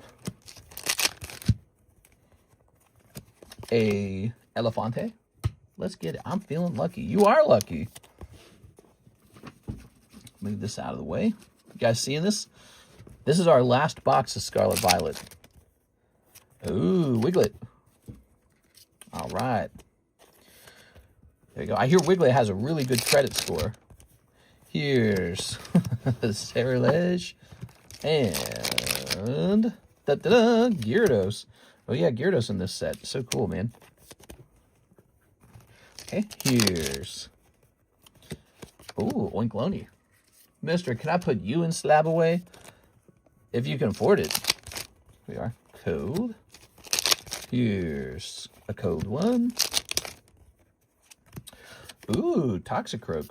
I actually also think a lot of, like, people's beliefs just come down to their personality type. It's not as much about, like, yo, I've read a lot of books and I'm enlightened. It's more like a lot of the things in this world sort of pass through a filter in your head. And I think that filter is basically your, like, phenotype or something like that. It's like it's the basic building blocks that make you you. So you pulled Toxicroak. We're hoping maybe, like, Drowsy also gets pulled. All right. What else? That guy. The sensei or whatever his name was. Here's... I sent $40 to put the second house in Slab away. Oh, this is cute. She's got little olives for her hair. Can't remember her name, though. Okay. Vevavroom. It's $69 to hold Mr. on layaway. Cold. I've thought about offering more services that are like not during the live stream, maybe like video call services where you can have me judge your collection and help you make like financial choices around it. We are. So have you guys ever wondered if I could do like a analysis of your collection for you and give you advice on what to get rid of, what to keep? Whoa, co-ride-on. I don't know what I would charge for that. Maybe like 40 bucks. 40 bucks for like a 30-minute assessment or something. It could be a pretty valuable assessment if it helps you make some really good choices. Here's... Oh, man, that Whale Lord's cool, man. Oh, not Whale Lord. The Dondozo. Dondozo. And it's got the little sushi guy. Oh, what's his name? Oh, man. It's so hard to remember the new Pokemon's name. Dondozo. The sushi Pokemon. I can't remember. All right, so those will be your ARs. So those are in. Very cute box. No Altarts, no Drowsy. Tatsugiri. I was going to say Tsukiyomi, because it's like there's a certain rhyme to it where they match, but it's not. That's not correct. There we are. Sugiri. Tsukiyomi. Tatsugiri. All right. Do you give assessments on sizes and inches of collection? Yeah, if you're collecting things of that nature. All right, here's Isaac Thomas. Mr. Isaac. Here we are. What if you could do like a 30-minute call with me? And it could be like anything, like relationship advice. How funny would that be? We are. So my wife, what if we turn that into a series too? That'd be hilarious. Ooh. I'm not even qualified to give advice. It's just a funny thing, you know. Like I'm not a therapist. I don't have like an accountant license. I'm not. I'm educated in computer science, so it's like that's the opposite of being good with people. Isaac Thomas, but it would just be funny. It would simply be entertaining. Let's see. Sometimes that's all that matters in life. All right. Oh. I looked at the computer screen and I thought it was Isaac again. All right, sorry about that. Mr. Terry. Here we are. It's because your name's on the computer screen, so I got that muscle memory for it. Well, congratulations on that. You took a whole box of Scarlet Violet home for $40. Not a bad pull. Good arts. There we are. All right. By the way, I don't think we're out of Scarlet Violet. We've got a couple packs left, probably. Let's see. So over here. Let's see. Nope, that's the teddy bear. Where is it? Is this it? Ah. So that was the last sealed box. And here are the last booster packs. Once these are gone, we're truly out of Scarlet Violet. It's truly over after this. 1, 2, 3, 4, 5, 6, 7, 8, 9, 10, 11, 12, 13, 14, 15, 16, 17, 18, 19, 20, 21, 22. So we've got 22 packs left, huh? Anyone want to go crazy? You want to double down? We could do these as well, and then it's off the menu. I'll offer these as a final gym break, maybe. 22, maybe somebody else. It doesn't have to be you guys again. It would be rough missing twice. But, so 22 times 4 is what, $88? So I tell you what, let's make it, let's do a discount on the last 22 packs. Because I honestly don't know what's been pulled out of here. Some of those packs are sitting in Sarah Dusenberry's jumbo packs. So I don't know what's been pulled out of here. So, but that should be 88, right? 88 divided by 3 is 29. So it should be $29 a spot, right? Well, watch this. We're going to make it, instead of $29 a spot, we're going to make it $27 a spot. So it's clearance. And it's a 1 in 3, okay? It's a 1 in 3. 1, 2, 3. So that's the last gym break on the remaining Scarlet Violet, and then it's gone. In fact, I might just remove it from the menu right now. I'm tempted to. Mister, I didn't win it. Keep it out of my bag. That's the end of the Scarlet Violet. Can you guys believe that? It's been such a long time since we added those to the menu. Let me look it up. When did Scarlet Violet come out? Came out in 2022. 4 years ago, everybody. Wow. We're all 4 years older. That's so crazy to think about. I won't take these off the menu yet, but I'm going to show this off until it goes off, okay? So we'll be showing that off a lot. By the way, if you guys thought about jumping into this Sun and Moon Crimson Invasion, still got to fill that up. I know it's one of many things to think about, but it's a vintage set. It's not vintage. It's sold out though. It's middle era basically. So this is like 10 years old. It's 10 years old. That's out of print for 10 years. I think is it older than 10 years? I'm not sure if it's older than 10 years. I should be able to look it up here. 2017. So it's 9 years. Okay. So I got it correct now. So it must have been one of the later Sun and Moon era boxes. So, you know, obviously Sun and Moon didn't come out in 2017. That might have been 3 years after it came out.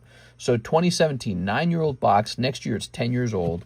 And it's just a really cool thing. Only $30. One day, those Crimson Invasion packs will be so expensive, we'll be doing pack splits on them. Just like the ones we're doing tonight for Team Rocket and Topps. All right. Thanks, mister. No problem. So from my understanding, we got some bonus packs sitting in that live customs box now. We could probably add a new live custom card in there. 8, what's 8, 200 roughly? He's kind of cool. Hitmonlee. Would someone collect the Hitmonlee? They'd probably re-roll them. Let's see, what else? All right. Ooh, Heracross is cool. I like Heracross a lot. Hi, Kevin. Chansey, that could go into the Poke Shuffle right now. Ooh, Firo. Ooh, Geodude. I'm liking this Heracross a lot. I don't like this song that's playing. 280, 140.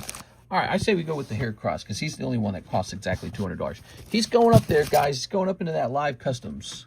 Another nice PSA 10 card. Another big chase card. Okay, we're going to work on that real fast. We got 1, 2, 3, 4, 5, 6, 7, 8. There's 8 of those. You're watching the live customs get restocked. This is really how it works. We just take these 8 packs here. Pretty simple, right? I like it simple. Number 214. Heracross. Poker. P10. Okay. Looks like we have an order from Mr. Eddie coming in. Cool, man. And let's put a card or two in here, shall we? Let's see. What shall we put in here? I want to put this in here. Okay. And how about these two? So we're going to add some bonus pulls to the box, which is kind of what we've been doing lately, focusing on making some of these booster packs give you something, maybe like $1 card even, so that they don't feel terribly brutal. But they are supposed to be kind of brutal. That is how they are supposed to be. All right. So you do get a guaranteed card, though. So here they are. Here they are. All right. I sent for the Rocket Pack Split. So the Rocket Pack Split, you mean like you sent for the sublist? Yes, the sublist might be going off, guys. Ooh, see? And now it's just lost in an ocean of these. Pretty cool, right? And there we go. One more hot card up there in the Poke Live Customs. Let's hit refresh on this.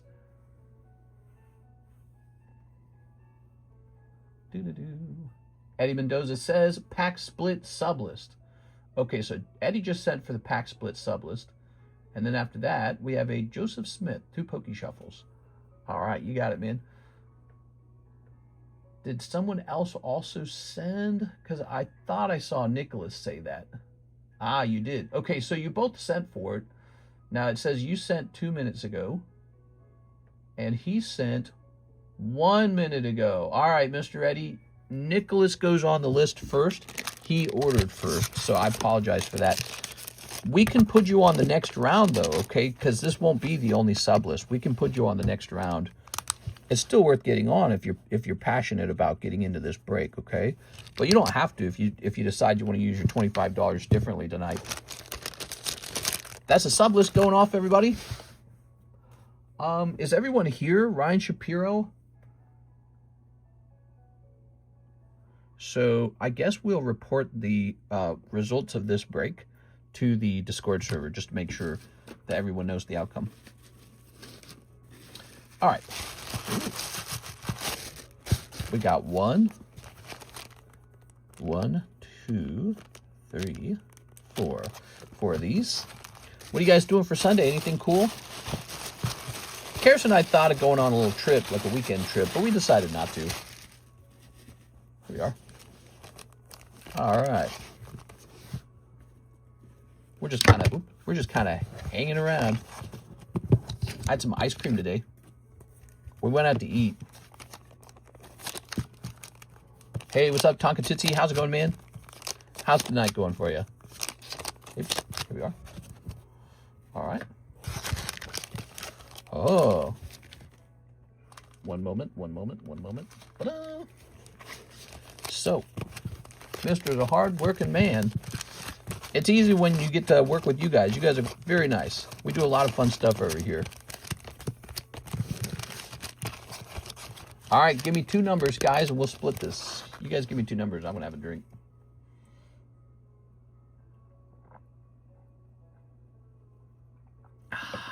Oh, man, that's nice. Has she been gaining weight? No. Getting some maternity photos. Look, took the wife on a drive. Been a beautiful day. Nice. Mistress, me, John. I'm in my main account. Finally got in. Nice. You're a Horizon fan this whole time. That's funny. Howdy, ya poop after said ice cream. 1, 2, 3. Can we get a second number? One more number, guys. I'll let the dice decide. The dice. 4. So 4 is the same as 0. All right, we don't need the second number. Here goes. 1, 2, 3. It's going to go to Ryan Shapiro on spot number 3. See that, Mr. Eddie Mendoza? It's all right. It would have been annoying if Nicholas pulled it, right, Mr. Eddie? But technically, he was supposed to go in this list. But if you had gotten in first, you just would have missed. That's all it would have been. So that's fate for you. Fate decided today you wouldn't lose your $25. Sorry, Mr. Kee-Hyun. That was a rough for you as well. You've had 2 breaks go wrong tonight. I think we better put you in the second chance. Psyduck's going to be traded back to me now. Now, all of you guys are here to witness that. Nicholas was here and Kee-Hyun was here. So I don't think we need Ryan to be a witness because he's the winner. So he's not going to look it up. He's just going to accept that he won. So we're good on that. We're going to say Ryan Shapiro. It's about time for Ryan Shapiro to have some good luck. You know, I've seen him get some bad luck for a little while. Here it is. He's in it. He's in the Rocket pack split. Very envious pack split coming up, guys. All right, there it is. Check it out. Oh, he's in twice. Ooh, 3 out of 11 is completed. Now, what's the deal? We do another round. It's first edition. That's right. Sublist. 1, 2, 3, 4. It's 1 and 4. $25. All right. Can I put you in here, Mr. Eddie Berto? Ryan was definitely overdue for a win. If Eddie doesn't tell me to change it to something else, I'm going to toss him in here. While he's deciding, Eddie Berto, I'm going to get Joseph Smith his 2 Pokey Shuffles. Good luck in there. You know, we could put the Eddie Brock into the live customs, I'm sure. He seems like a pretty good price now that he's 170. Yes, you can. All right, you're going in next round. 2 cold ones. All right, nothing too crazy here.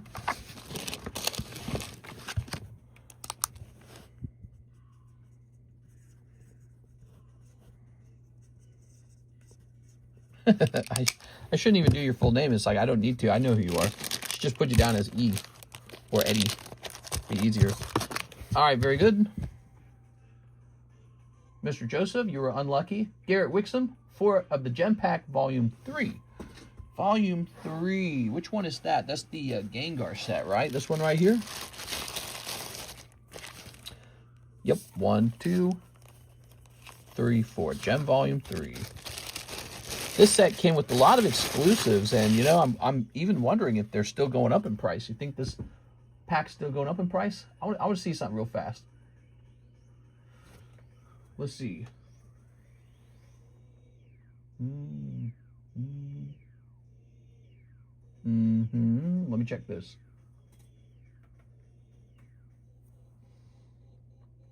Oh, interesting. I'm selling it and other people are not. That is interesting. Some of my neither of my competitors had it at all. So let me see this.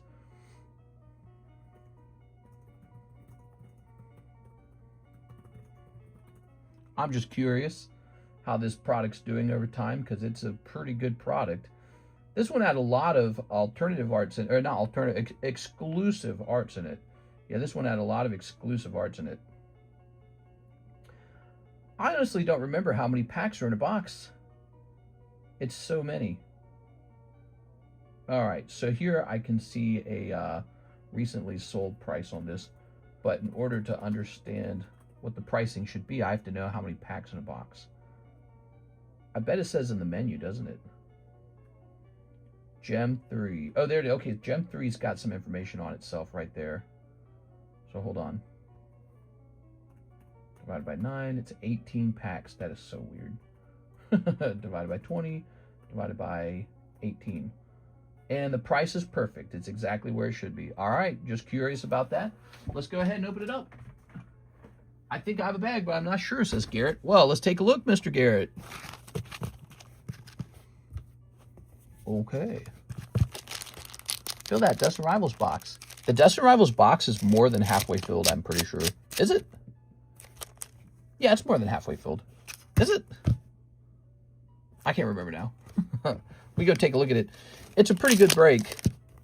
It's a quality. Ooh, look at you. You're picking up the, not Houndstone. Greavard? You're picking up Greavard. Yeah, it's hard to remember the new Pokemon's name, man. Here we are. Here's Annihilate. Here's the Lycanroc. And here's Clefable Stamp. I didn't play the game where they introduced Lycanroc. That was Sun and Moon, right? I should play those games. I should play XY and I should play Sun and Moon. There you have it. All right. Well, you've got two pretty gradable cards right here. Very nice. Mr. Garrett, let's go find your bag. Gregory Garrett Wixom, 226. It's going to expire on 227, okay? You actually, that's a decent chunk of time left. You know, it's like 5 months left, okay? So you're not about to expire. Just don't leave it here but beyond that, okay? I don't want you to lose your bag. All right, there goes. Thank you, Garrett. Appreciate the order, man. Place another order, man. We want to have some fun tonight, guys. So you bought some Gem 3s, huh? We got to do a Chinese jumbo pack. Gabriel Gallegos says 1 DBZ History of Z. 1 DBZ History of Z. Those are pricey, man. History of Z's.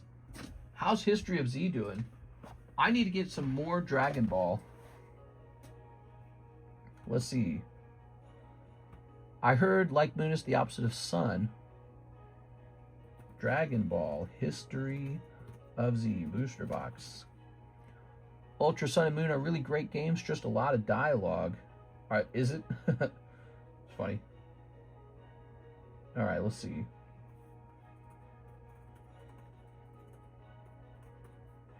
Whoa, holy cow, dude. Let me go over here. Let me check sold, man. All right, so I'm going to do this. This product has once again changed in price. It's 24 per box, right? 24 packs per box. So we'll be changing History of Z from $55 a pack to $75 a pack. That's a $20 increase on History of Z. I am failing to keep Dragon Ball products on the menu because they are doing very well over time and I should have more of it. So we're going to have to start focusing on Dragon Ball already because I've been taking too long on that. I'm behind on that. All right. There's the update. The update is in. Let me go get your pack. Can't believe it's so expensive. Let's see. So is this it? Is this History of Z? That's Fighter's Ambition. Huh, where are we keeping it? I know we have a sealed box right here. Do we have an open box, though? So I've got a sealed box ready to go. All right, well, let's just open up the seal box. Oh, look at that. I was in the middle of opening it up at some point. Cool. Would you ever get any Naruto cards? We have Naruto cards. We got really good ones. We have very rare and pretty expensive, in fact. We have very rare Naruto tops right here. Now, I think these are $70 a pack. And we're like one of the only people carrying this. This is a rare Naruto Tops pack, printed in 2025, I believe. It is. So these are recent, and they're super rare. They're super low pop. They were not printed a lot, and people don't even know they exist. It is. What? Yeah. We've done big breaks and everything on them. When I first added that to the menu, you know how many of those we opened? We opened tons, and we pulled multiple one-of-ones. Our group, we pulled like 3 one-of-ones, and I still have a lot more of that product because I bought so much, because I said, wait a second, this is a good product. We need to have a lot of this. All right, Mr. Gabriel. He says, dang, it is pricey. That is the downside. Give me a second here.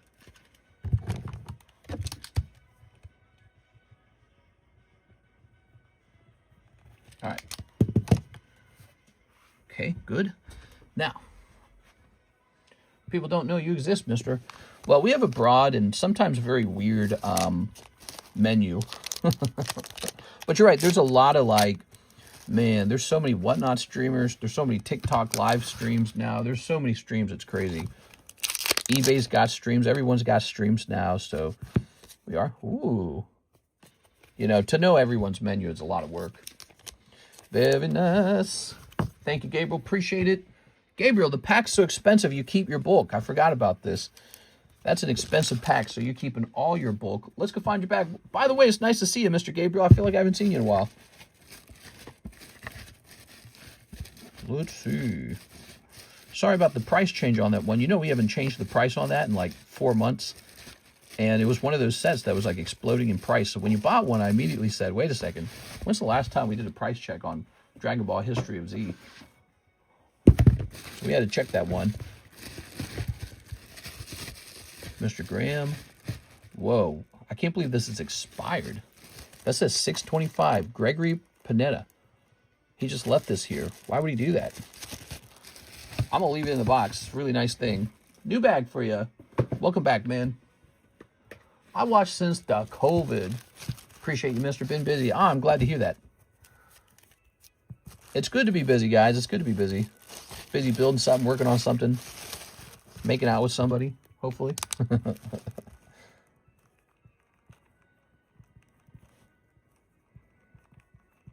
Busy is good. You know, we might as well say 8/26. I mean, we're like, what, 4 days out from August.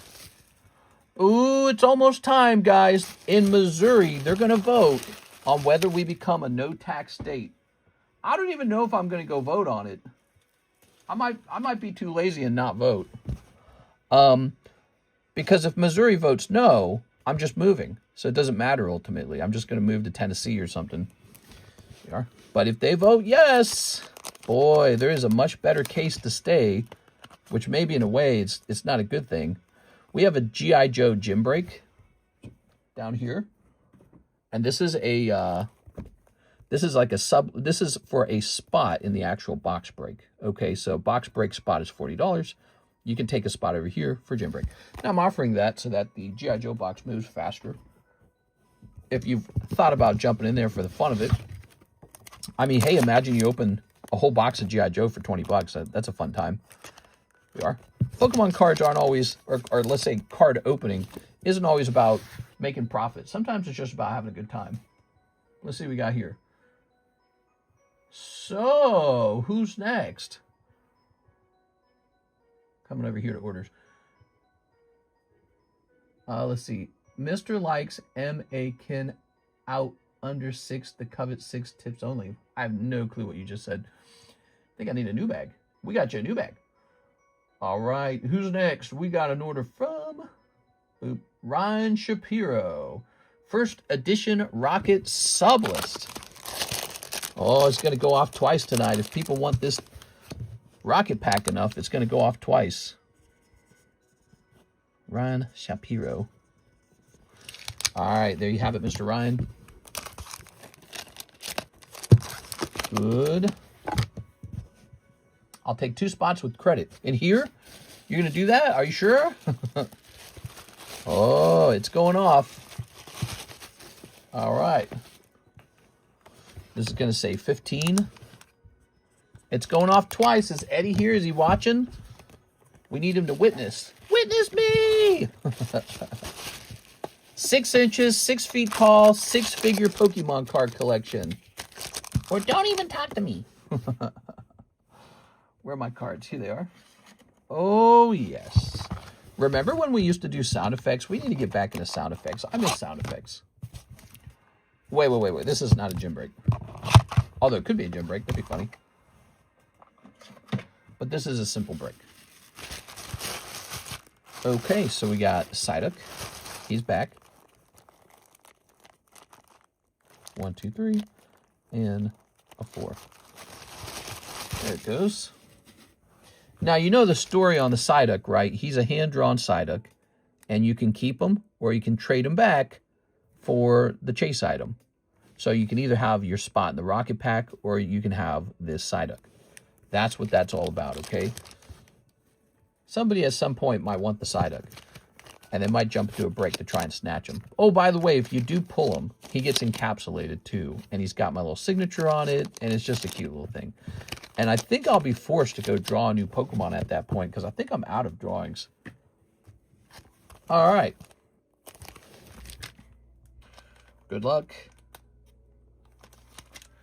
Good. Boop, boop, boop. 1, 2, 1, 1, 1, 1, 1, 1.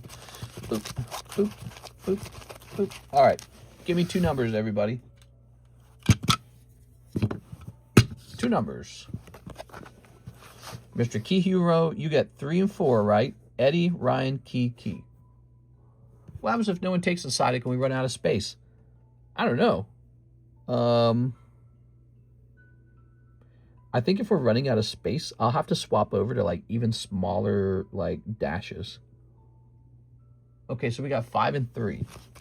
1, 2, 3, 4, 5, and then 3. 1, 2, 3. All right, there it is. The shuffle has been done. I have the dice ready just in case no one gave me numbers. I don't want to wait forever. I don't want to. Okay. So it's been shuffled. 1, 2, 3, 4. That's you, Mr. Ki Hyun Ro. All right, looks like it all works out. You know, you got in the second round of it. You missed once, you hit the second time, just like a coin toss. And so you are going to be taking another spot in here, just like if you bought another spot. Okay.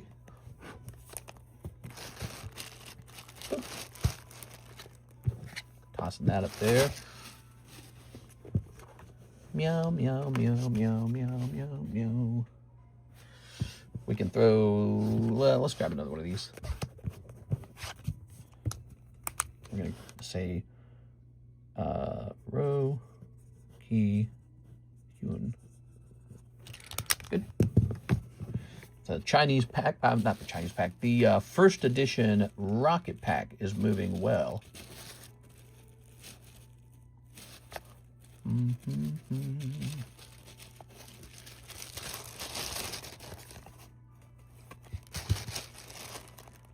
I think we put the Ryan Shapiro card in the wrong bag, didn't we? We did. We put it in the wrong bag. So we put it into this bag called the expensive bag. Okay, let's pull that back out of here. There we go. So this is the top split. That's what this is. This is the top split. There's 2 people in here. We need 5 more. And over here in the actual rocket split, we actually have 5 people. We have 2 Ryan Shapiros and 2 Roki Hyuns and a Brandon Warder. So we actually have 5 people in the Team Rocket pack split. Well, okay, well that one's on the move. People want that rocket pack bad. You should get a glow-in-the-dark pin and start doing them over the duck with the glow-in-the-dark and back in the white. Wait, what? Oh, I see what you're saying, so that you can count even more because you can layer it on top. It's an interesting idea. Sublist 1, 2, 3, 4. 1 in 4, $25. The sublist is getting these pack splits done. It's really interesting. Tossing that away. Thank you, Ryan Shapiro. First edition Rocket sublist. Wow. What a night. It's already 4:20. How's the time going by so fast? Isn't that wild? Time's just going by real fast. But we're still going to be live for like another 40 minutes, maybe another, actually, hour and 20 minutes if we want. Mr. Garrett says, I'll buy more. 2 of the Upper Deck Halo packs. Oh, I'm so glad you bought that. So the new Halo game is getting played by people online right now. I've watched some of it. Have you guys been watching that? By the way, I hate the design on Cortana. Has anyone talked about that yet? Cortana. Why did they make her so ugly? They made her so ugly. It's so ridiculous. They don't want her to be pretty. I don't know why they do that. I'm sure it's got something to do with like the male gaze or something like that. And it's very annoying. And it's very triggering. And I'm going to have an aneurysm. There it is. See this guy? He's Chad. Just make Cortana Stacy and be done with it. Do you hear Master Chief's voice? It's drippy. Cortana. Okay, so she can be hot too. It's okay. There's nothing wrong with that. Okay, here goes. Garrett Wixom. If you haven't seen it, go look up the new design on Cortana for the Halo 1 remake. It's just goofy. I don't know why they chose to do that. It makes no sense. All right. Good luck. I feel like Western studios do that again and again and again in their video games. It's like they got to prove that they can make all the girls ugly in their games. And it's like, okay, we get it. We get that the standard beauty of an average person, it's not super amazing. But it's okay for the icons in our video games to be super amazing. That's the original Cortana, by the way. So she didn't look great back then either. She looks like, man, they didn't give her hips or anything, that's for sure. You go, okay, look at this. Yap Yap, the Destroyer. But, you know, later on, they make iterations of Cortana in the later Halo games. They make her kind of voluptuous a little bit. They make her attractive, right? So when they first released this game, she is, like, naked here, I think. She's clearly not wearing clothing. But it was very bad graphics. Everybody was sort of like, I don't know, hexagonal back then. But as they progressed, you know, like Halo 3, they start making the characters more attractive. And now they do this remake, and they're like, you know what? Cortana needs to look like a liberal arts student or something like that. You know, the devs are offended by pretty girls. It's gotta be. It's gotta be something like that. I don't know what it is. I went to college for like 6 years. I went for the associates, and then I went back for the bachelor's of science. Totally different degree. She looks like she comes right out of the art area of the university, you know, right out of the stinky liberal arts areas and the humanities and all those other kinds of things. And I don't know how they managed to pull that look off, but it's very accurate. And it's like, bro, make Cortana Stacy. Make her a true Eve, or I'm going to lose my freaking mind. Here's Michael Mickey Crespo. We don't play Master Chief because he comes off as like an incel, you know, an incel crazy guy or something like that, right? He's Master Chief, finishing the fight. You know, he's that guy. He's He-Man. He's the Hulk. He's Chad or whatever you want to call it. He's Adam, True Adam or something. And then they pick the design of Cortana and they're like, yeah, make her ugly, of course. It's like, why? What's the purpose of this? Is it part of the culture of the game? Is it part of the story somehow? Because later on in like Halo 3, she's kind of hot. Yeah, but in Halo 1, she's ugly. Oh, good. Okay. Makes no sense. I've seen a clip of the new edition of the female... Yeah, I saw that too. I watched that too, and I immediately got Girl Boss vibes. I actually posted it in the Discord. And I said, what the hell, dude? Because I was so looking forward to whatever the new missions were going to be. Because it's just cool. Like the idea that there's more to the story now, like the extra missions. And I saw her character, and I immediately said, oh, so I can just pass on this game. That's what I immediately felt like. I don't need to play this now. I can just watch somebody play it for free on YouTube. I don't have to pay 60 bucks. I don't have to download it. I already played Halo 1 like multiple times. So I can just now watch the extra missions instead of spending 60 bucks on, you know, whatever it is. They got Ugly Cortana, and they got this. The He-Man is actually the woman. They can do whatever they want in a video game, okay? It's not my video game. It's not my IP. I hate complaining about it. I feel like a snowflake. I do. I feel like a snowflake when I complain about these things. But it's just, it's such a trope at this point that is beyond annoying and boring. It's like listening to a screaming baby at this point. I don't want to listen to a screaming baby anymore. You know, give me something pleasant already. Surprise me by being different and making the characters interesting. We are. Instead of the same, I'm one of the men. I'm one of the men, actually. Oh, wow. I've never seen that before in every single movie they produce now. All right. Is my rant ranty enough? It's every game, every movie, every TV show, everything. Reimagines women as men. The girl boss is in every single story. You can't escape the girl boss. If you have a TV show or a movie where it's a guy boss, he typically is like stupid, frail, dickless, and then he gets saved by a woman. That's how it works now. So all the men are dickless guys who get saved by strong women. And I get it, because in the past you had like Mario saved Peach. I get it.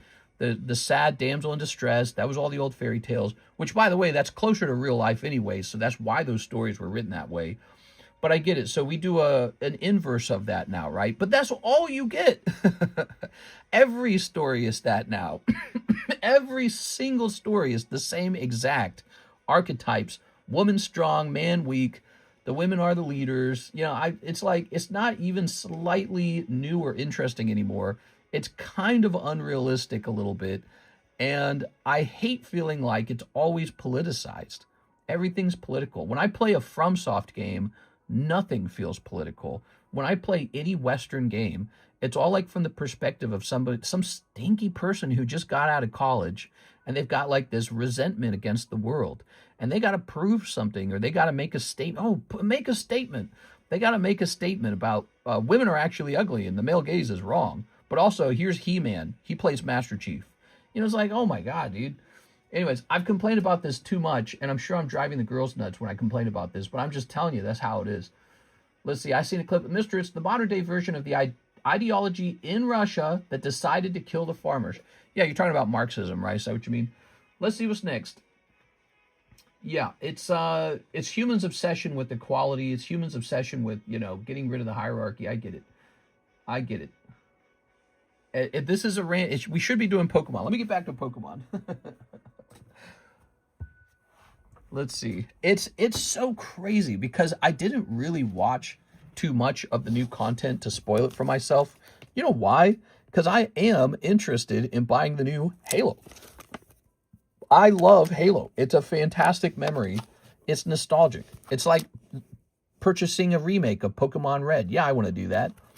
But then you see the new stuff and you just go, oh, great. Why am I doing this? It makes you pause. It makes you freeze.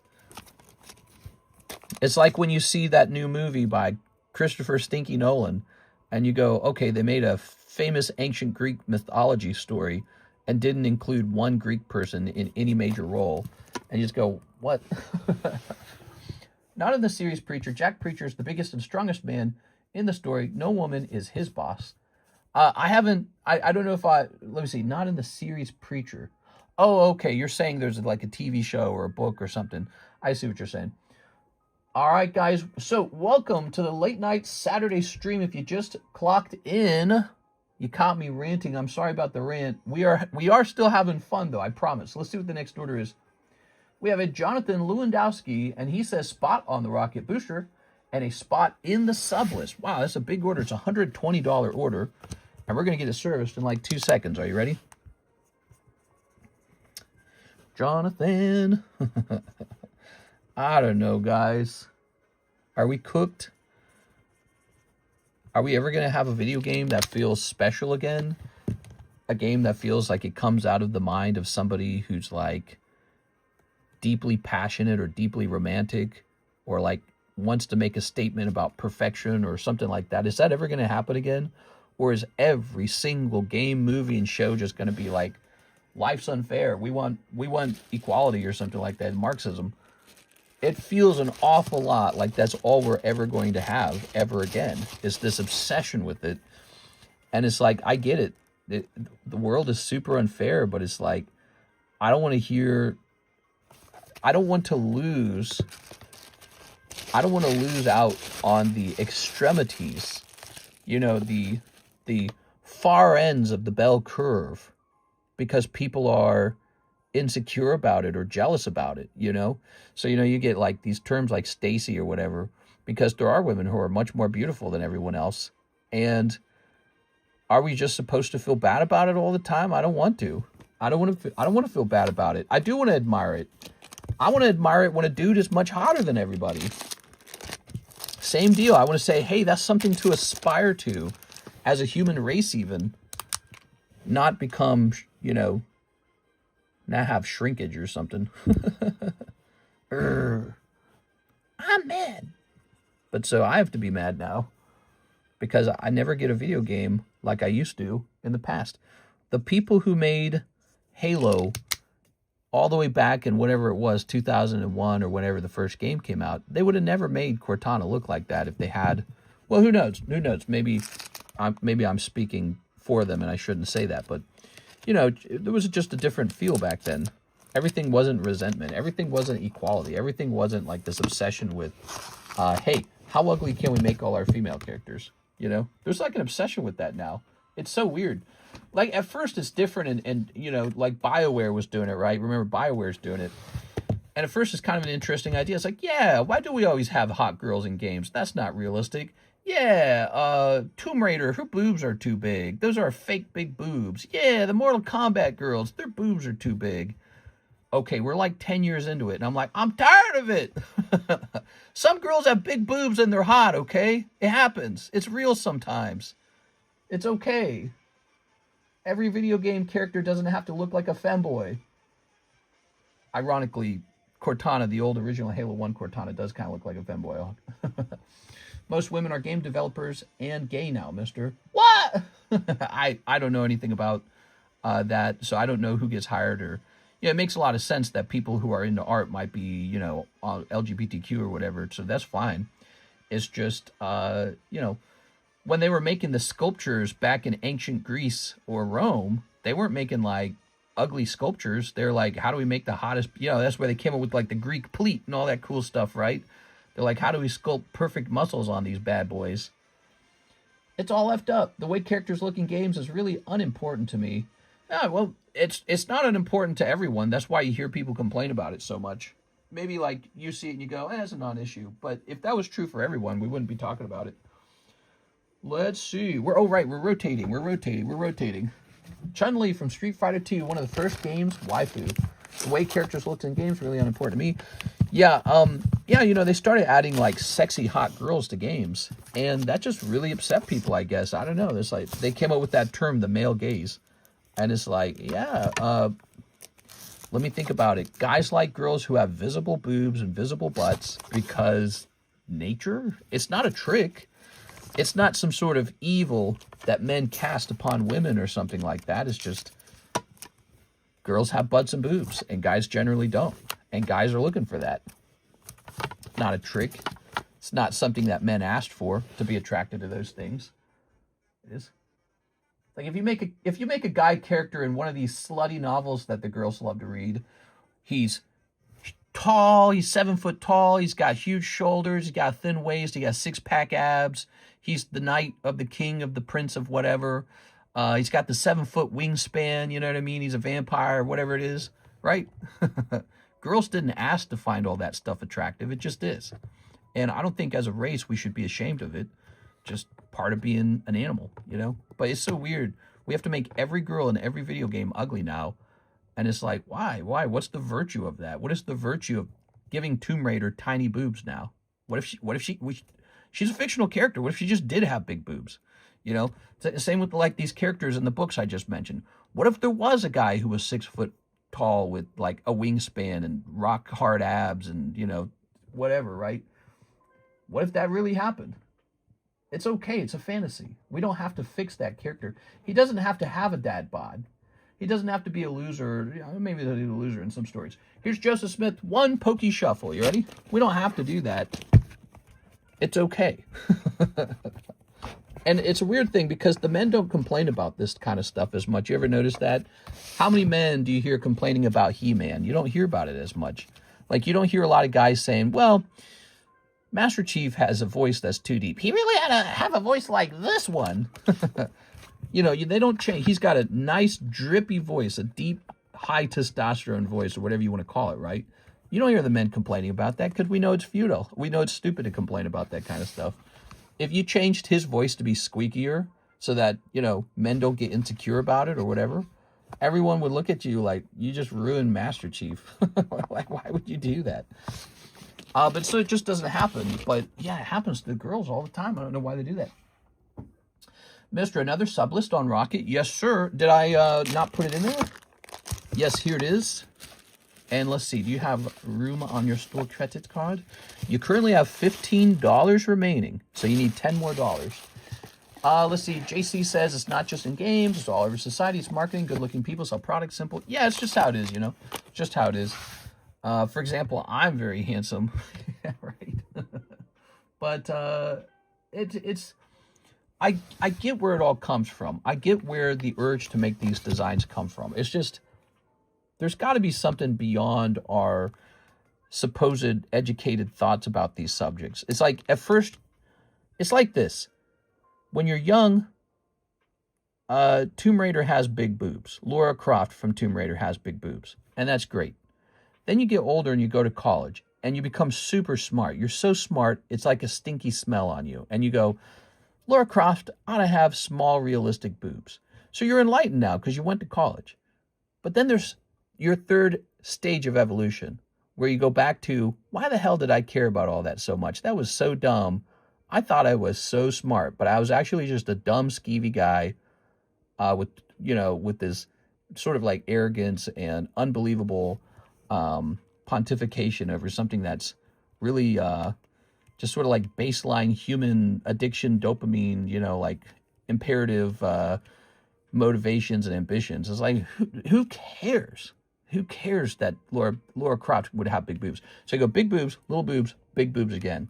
You go back to the big boobs. That's the actual enlightenment, is when you go back to large boobs, which is ironic because that's how it already was. Okay, Eddie's going in twice into the Rocket Break. That's a lot of money, guys. Rocket Break's not cheap, so the fact that there's so much movement on it tonight means most of my sales are just coming from one pack of Rocket. Yeah, so it's like, here we are. I'll send through PayPal. All right, sounds good. Here we are. Yeah, the enlightenment now is going back to Ooga Boonga mode. That's the enlightenment now. It's realizing all that, those hundreds of thoughts you had, all that brilliant thinking, all the philosophy about how boobs should be, all that was really stone cold stupid. It wasn't that enlightened at all. And you see this happen, I think, a lot in, like in, excuse me, university groups. So I was active in a lot of those groups where they do a lot of thinking of that type, like they're going to solve the world's problems, only just to come up with this sort of naive, I don't know, this is where you come up with stuff like white savior complex and stuff like that, right? You come up with these naive thoughts that come from a place of ultimately goodness, right? Comes from a place of like, oh, this seems unfair, we should fix it. And yet it ends up with a sort of like immature lack of the realism of the real world, pragmatism of the real world. All right, one spot in the sub list. You got it.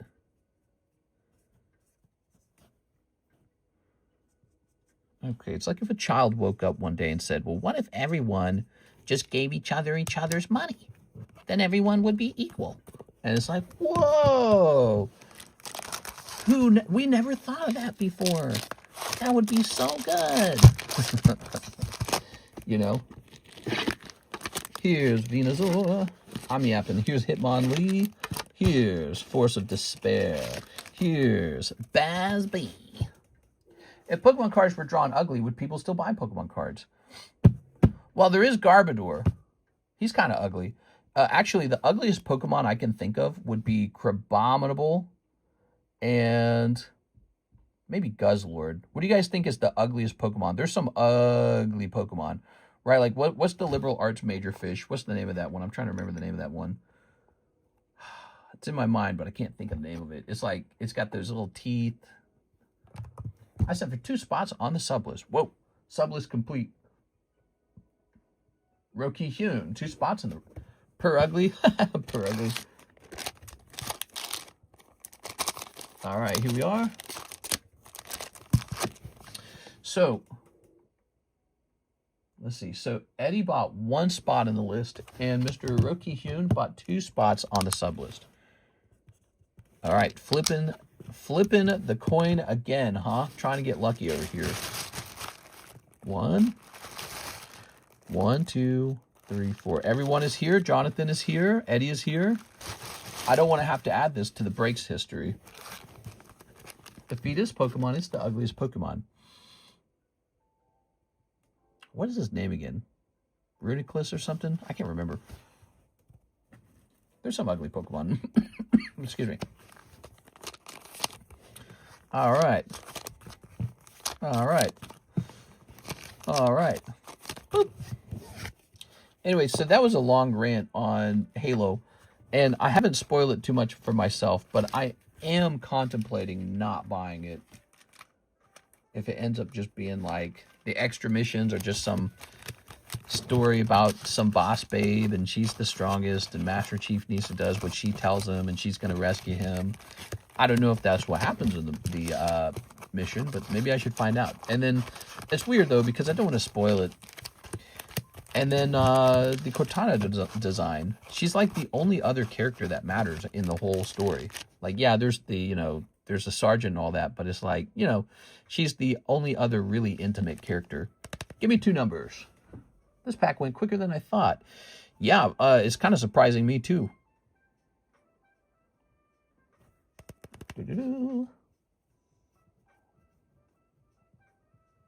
People get excited for Team Rocket, They go, I could do a taste of Team Rocket.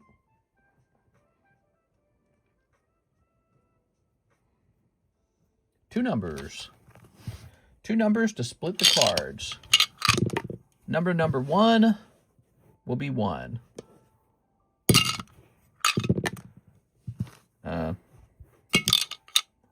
Ryan provided a 5. So 1 and 5. All right, here goes. Don't want to wait too long. 1, 2, 3, 4, 5. All right, thank you. So here goes. We got Jonathan on 1. Ooh. Eddie on 2. Oh, Mr. Key here. Oh, look at you. Doing very well, in fact. All right, congratulations, Ki-Hyun Rowe. So he's going to pull that Psyduck for a second time. He must be feeling pretty happy about that. Pretty chuffed. Wait, breath. Grab one of these. All right. And he's going to go back in here. Boy, this Psyduck's been in a lot of pack splits recently. A lot of these sublists. Okay, we got these 4. They'll go back into. I really ought to be saving on these cards. And what I ought to do is just do this. So I just point an arrow at Ki-Hyun Rowe and put him into the vintage split, and then we know. So I don't need to create a whole nother card. It's actually kind of fun when it's a sublist card made it in the bag, so you know who it was. 1, 2, or how it was accomplished. 1, 2, 3, 4, 5, 6, 7, 8, 9. There are 9 spots deep in an 11-spot pack. So there's 11 spots in here total. We have 9. That's pretty close to the end. Next, Pack Fossil or Jungle First Edition. Okay.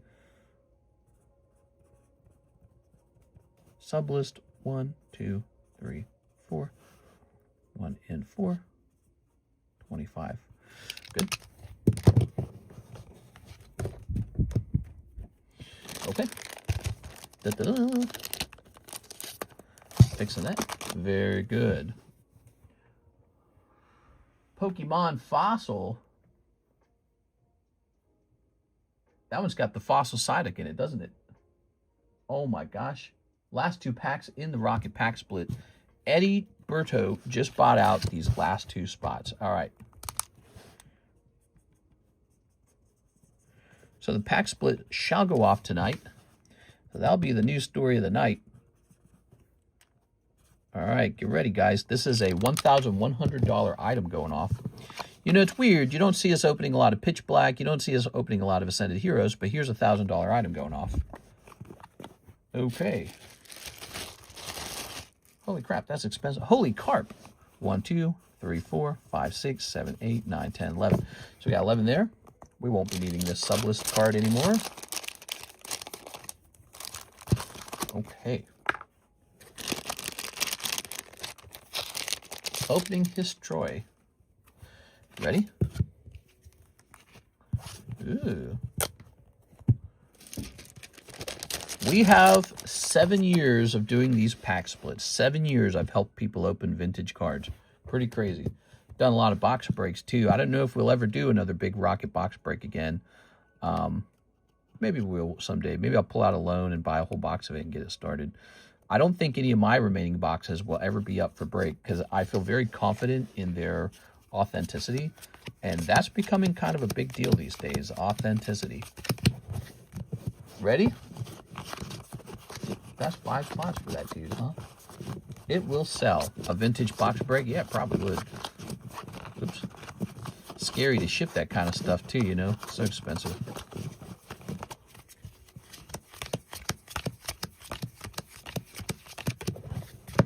Okay.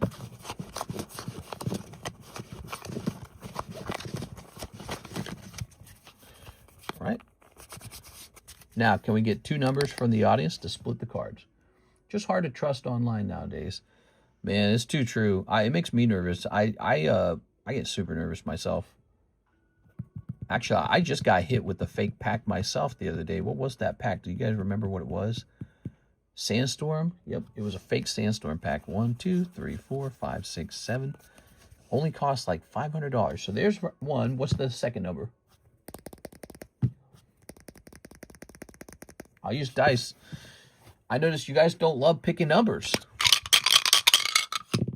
Landing on 4. Haunter's Hobby says 8. I'm going to go with Haunter's Hobby's 8. So since a second number came in, I'm going to let him do his. 1, 2, 3, 4, 5, 6, 7, 8. All right. So you have just given the second number. Thank you. I just don't want to wait forever for a number. You know. Letting that dice do a little bit of the work. I should have opened that slower, man. I like conserving these packs. Ooh, look at that Team Rocket Psyduck. Isn't that already so nice? It is so nice.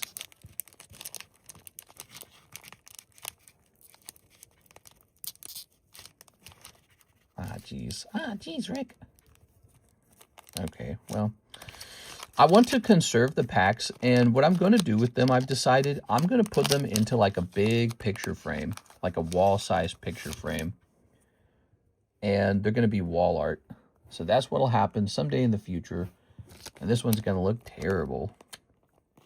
Darn, dude, I should just be way more careful. What was I thinking? I opened that way too fast. Okay, set this over here for now.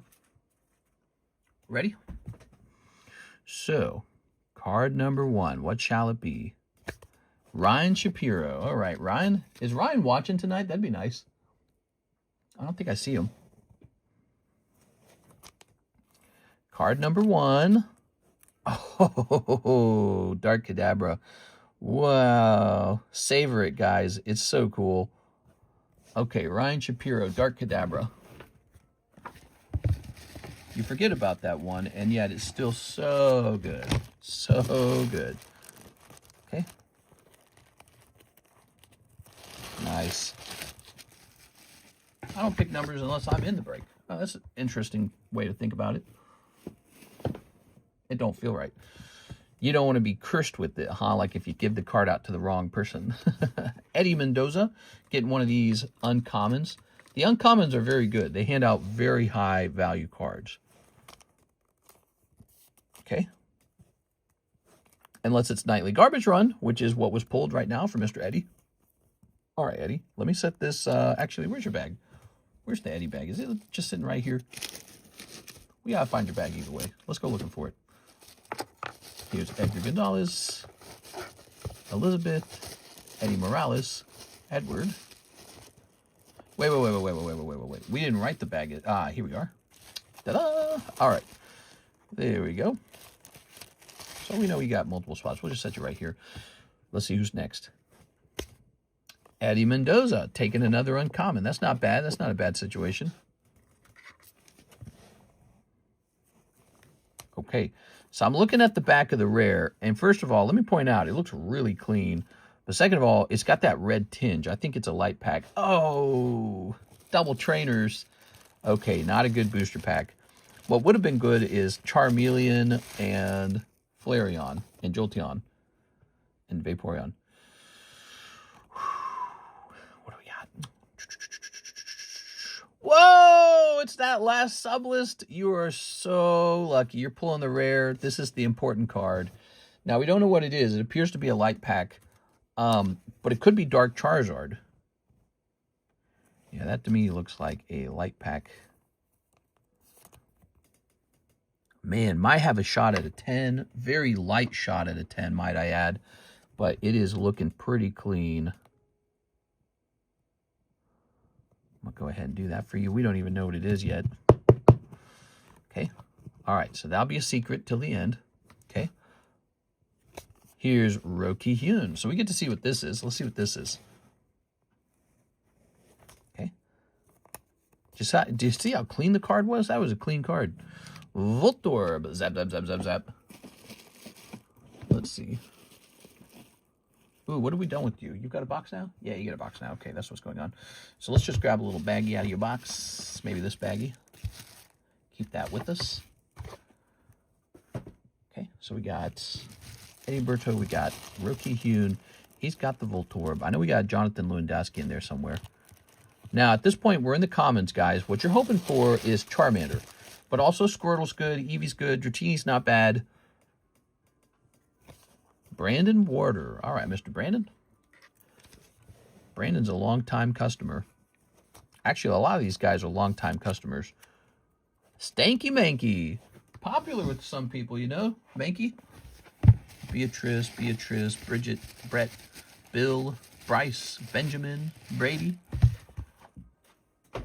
We open later at the end.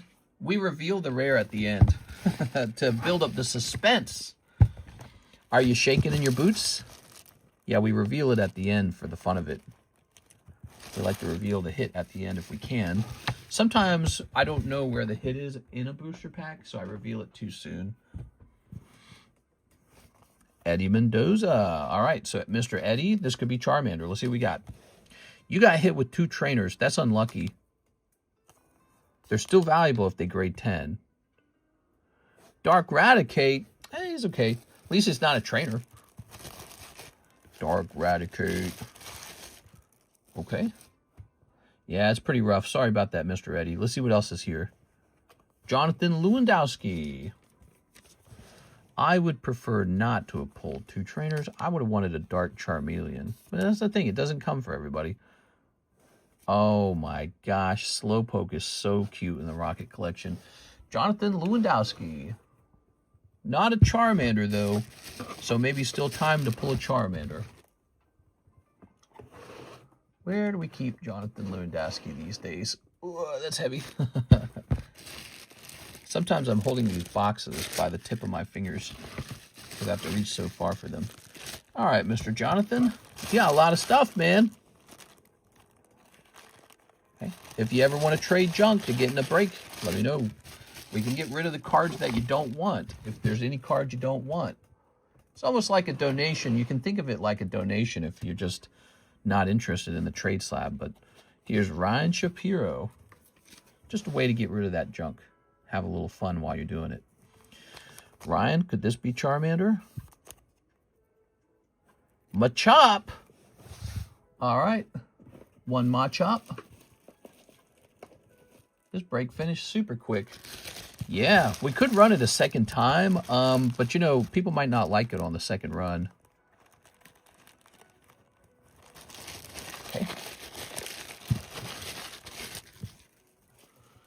Good Machop.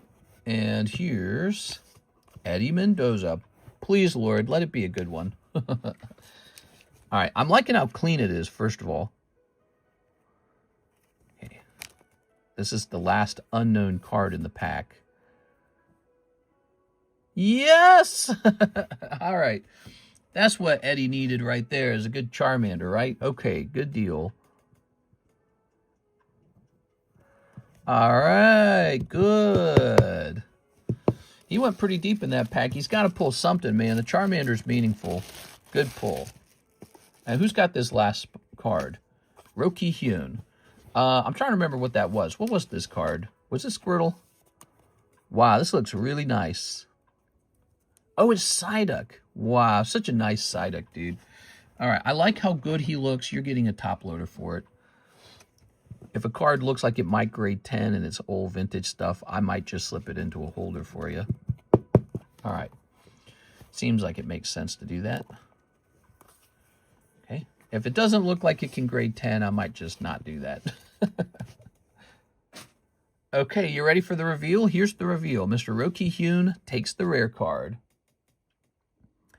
It'd be pretty cool if it was hollow, but from the back of the card, it looks like a non-hollow. You can usually tell just from looking at the back. Dark Charizard would be the optimal non-hollow. Oh, Dark Dugtrio. Well, it's still cool. Dark Dugtrio is better than Here Comes Team Rocket or Rainbow Energy, because those are pulls too, and they suck. Or Dark Weezing. So Dark Dugtrio, he's kind of neat. Very nostalgic, by the way. When I was a kid, I pulled so many of these. Look at him, he's angry. He's busting into somebody's bedroom. Wow. So nice to look at this. This one's drawn by Himeno. Mole Pokemon. Really takes me back, man. So nostalgic. Crazy. I'm so old now. I feel like a dinosaur. That's the one that was inspired by that painting. Really? What painting? All right. So these are both yours. They're all worth grading, but especially some of them looked really good. If you need me to pre-grade your card or anything, we can do that. We do pre-grades for $3, and I'll give your card an intense look. We can send cards off to BGS. We can send cards off to CGC relatively cheaply. There's also PSA grading, but their grading's really expensive, I'm pretty sure. Might be worth it to just wait until they open. Because, you know, if you get a PSA 10 on these cards, they probably do better in a PSA 10. I would want to test that out. I didn't think any of them were going to get black labels, so there we go. Only a couple of them looked like they had a chance at an easy 10. A lot of them look pretty borderline. Based on Van Gogh's The Bedroom, search it up. Oh, cool. Okay, Van Gogh's The Bedroom, huh? That's cool. All right, well, that was really neat. Let's go ahead and get a clip of that pack getting opened. And I'm going to hand that off to Mike's side. It's going to go, well, it's going to go in breaks history first. So we're going to say Rocket Pack Split, going off at the 2-hour, 23-minute mark. And then up here, we're going to go into Stream Clips. And we're just going to let Mr. Mike's side know. Team Rocket Pack Split 22400. So the question is, what do we do now? I mean, I wouldn't mind hosting another Rocket Pack. You know, the first one went well. Maybe the next one has a better chance at a holo. I have more of them, and I can resupply more of them, which is maybe the important news. Let's see. Oh, somebody bought the Alakazam staff card. Cool. That's one of those cards that we listed on eBay while we were live. Let me go here. Any guaranteed holo you got? You want to pack with the guaranteed holo, is that what you're saying? So we might be able to find something like that, but it might just be really expensive. You're talking about Jungle, Fossil, Gym Challenge, and Gym Heroes. A Gym Challenge pack would be interesting. That would give you guys a chance for, let's see, Gym, Booster, Japanese. That would give you a chance for Blaine's Charizard, right? pretty sure it's really expensive, though. Not only does it give you a chance for Blaine's Charizard, the Gym Challenge Pack gives you a chance for Sabrina's Gengar, the banned artwork one. So it could be unbelievably expensive. Let's see. Okay, you ready for this? It's going to be bad. Oh, yeah, that's super expensive. Who's selling it? Nah, you're not opening that one. I always investigate the pack to see if it looks like it's ever taken damage. So some places do like a stock photo as well. I don't mess with the stock photos. Let's see. Stock photos are no good. All right, so here I have one. I can already tell you it's an absurd price. No, it would be like $200 per spot. It's not worth it. Gym Challenge Japanese. Again, that gives you a chance for the Gengar, the one that's been banned. We used to sell those packs, the whole booster pack, for $70, and people would be like mad at me for doing that, for being too expensive. And now it looks like if we did a pack split on this, it would be probably, I'd want to do about $200 per spot. $200 per spot covers taxes, it covers transaction fee, and it gives me a profit margin so that, you know, I'm not just cutting sales away from something else that might actually give me a profit margin, you know. So it's an interesting struggle to get something that we can, you know, it makes me think maybe we'd be better off just doing a slab split on like a PSA 9, Gengar, Gym, Japanese. Like, what does a 9 go for these days? You know, just jump straight to a slab, you know. Let's see. Can I pay $10,000 for all of them? That's right. Any news on the May submission? I need some good news. I haven't had any luck since April. You mean any luck with PSA? All of our submissions are still stuck. And there have been a couple that came back that you can look up in our Discord server. It's under returns. The October submission, the February submission, December submission. So it sounds like no May submission has come back. And, you know, we'll update it when it does. But, you know, PSA is moving at the pace of a snail right now. We have a Sarah Dusenberry order. She says 1 Poke Jumbo pack, 2 spots in the top split. You got it. All right. Let's grab that Jumbo pack. I believe this is the last one. Is it?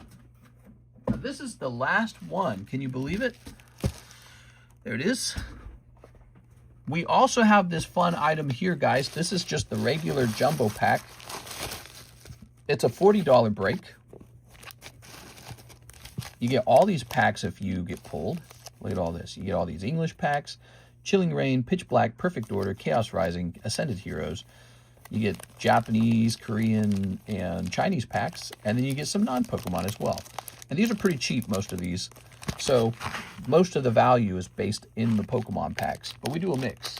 Pal World has sold more copies than any Pokemon game ever.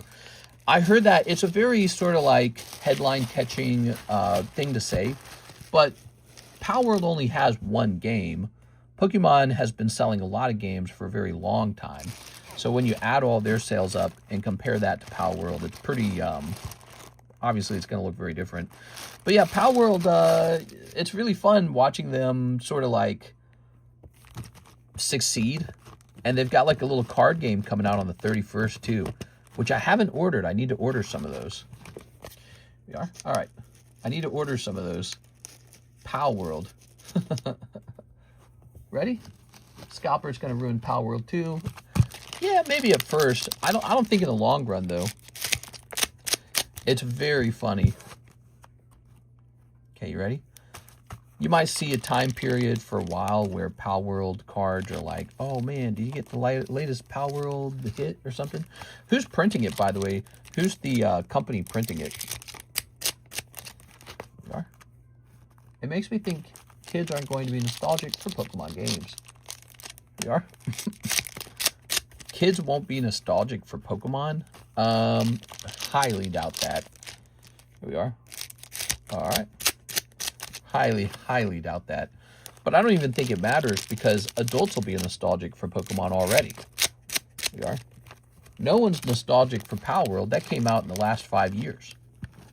So that's not enough time to even be nostalgic. We are. All right. Good.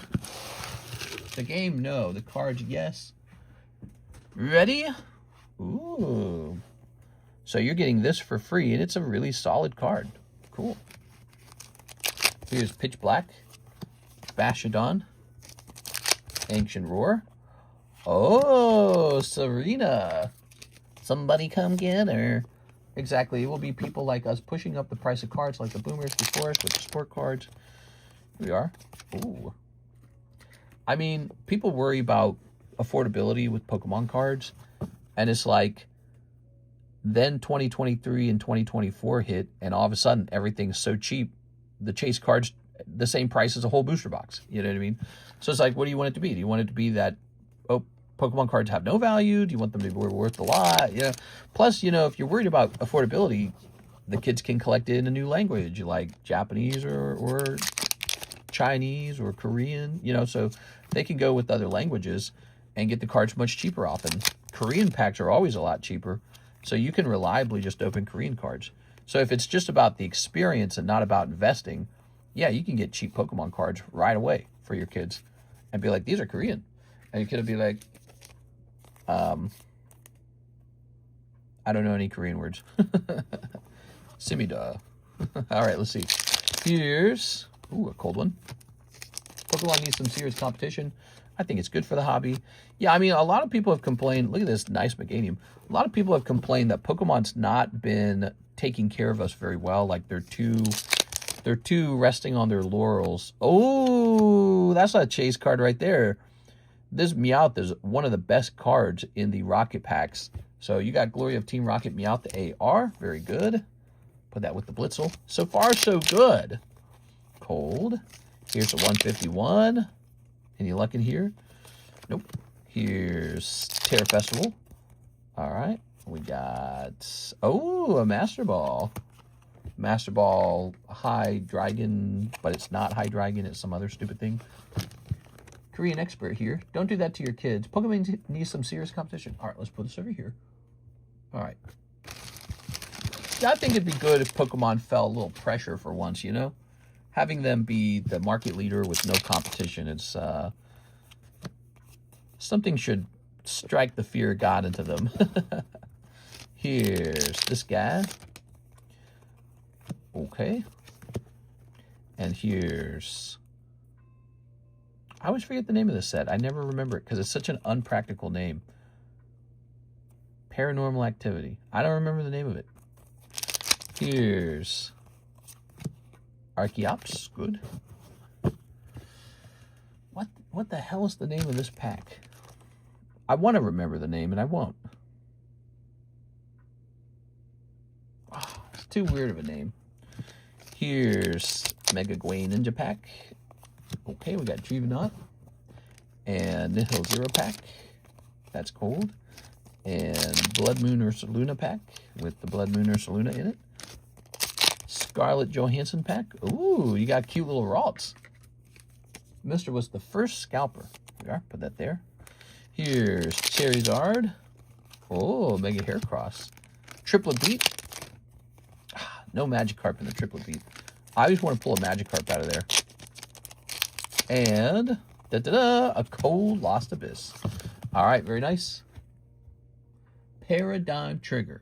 Paradigm Trigger. It's a meaningless name. It's like it's just two words put together. Paradigm Trigger. They don't go together. You're triggering my paradigm. Like, what does that mean? That means nothing. My brain goes to Paranormal Activity probably because it has a very faint connection phonetically with it. Ooh. Very nice. The little bonus AR coming in handy there. And then you've got your hollows and your EXs, which you've got a lot of those. Okay. So, almost done with this order. A lot of cards in here. I think these will fit. Let's put this here. So we're all out of those jumbo packs, and we're ready to make a new round. Paranormal Activity was close. I genuinely could not remember the name of it, even though you guys remind me that the name is paradigm trigger over and over, and then I very quickly forget it. You know what that tells me? My brain does not care. And because it doesn't care, it does not want to remember it. It's not retaining the information because it doesn't care about the information. And I think it's because the name is so bad. The name of the set's terrible. Should have come up with a good name. All right, Miss Sarah is unimpressed with the name and doesn't want to remember it. There it goes. Pokemon would sue you for throwing a water balloon at your friend if they could. They're too sue happy. Well, Pokemon would not sue you for throwing a water balloon at your friend. Pokemon might sue you if you create a video game that is a ripoff of Pokemon. So they might do that. All right, let's see. And it looks like they lost, so that's a big win for Palworld. Of course, I think they were only suing over the use of a Pokeball-type device. I think that's the lawsuit they lost. We are. 4 of these. Oh, yeah, 3 spots left. If you steal their property, they're going to sue you for that. So you got a lot of examples where Nintendo tries to sue you if you try to take the Pokemon brand and turn it into another video game or some, like, hey, we made Pokemon, Pokemon Fire and Water or something like that. Like some specialty thing. Like people are always doing that. They're always doing like some video game project where they make their own specialty game. And, so it's like a project and you can download it for free. And then Pokemon comes in and shuts that down. They say, hell no, you can't just do that. With Palworld, the game so closely resembled Pokemon, a lot of people were talking about whether they triggered copyright or not. But the copyright judges have ruled on Palworld's side this time. I guess they're saying, Pokemon's not allowed to own the idea of throwing a Pokeball. So it's interesting. Let the courts decide. Hopefully in GTA 6 we can have Pokemon-like game. People are nervous about Grand Theft Auto 6, just like, we were just talking about the Halo game. All right, we're all done with that. Thank you so much, Miss Sarah. Well, tonight's been a busy night, man. Not a slow night, a busy one. I thought it could be busy because it's Saturday, and it was. But it started out a little bit slow. So, okay, we need a new vintage pack split. We got that running. That's cool.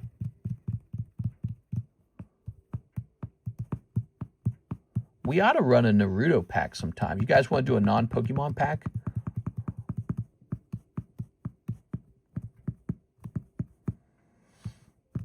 We ought to just call these Pack Split 1 and Pack Split 2. I think that's what we ought to do. Because if I put a Naruto pack in there, it's going to be very confusing pulling it out of the bag that says vintage bag. Let's go find a pricey pack. So obviously we could do this again. Let's see. We've got these fossil packs. What's this?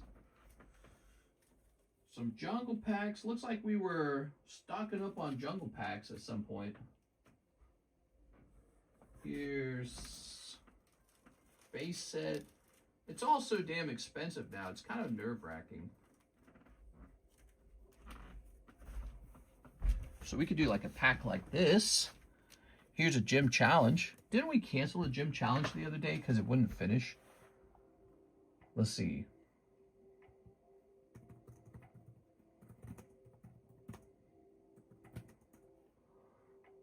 A Fossil Jungle. I like Fossil and Jungle. They're both good. I will say this, though. If that is a heavy pack of gym challenge, it can contain a Charizard in it. So I like that. I like the odds for a Charizard. That's nice. Plus, I'm going to see what the price range is on it. Let's see. Canada. Ooh. I like this one. Ooh, I like this one a lot. Let me just look into it. Divided by what? 11? I like it. I like it. It's much more affordable, by the way. All right. Let me go ahead and close these. Is that the case? Is that's the case, any heavy is good. Well, no, I'm not saying that one is heavy. What I'm saying is if it was a heavy pack, which it could be, we do unweighed packs. Let's say this one was heavy. Well, then it would potentially be a Charizard, which we like that. That's good. All right. So that is done. And let me look at this.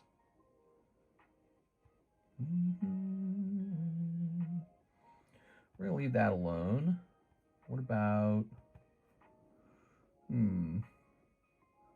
It is hard sometimes to choose the next vintage pack break. Oh, I got you. Okay, let's see.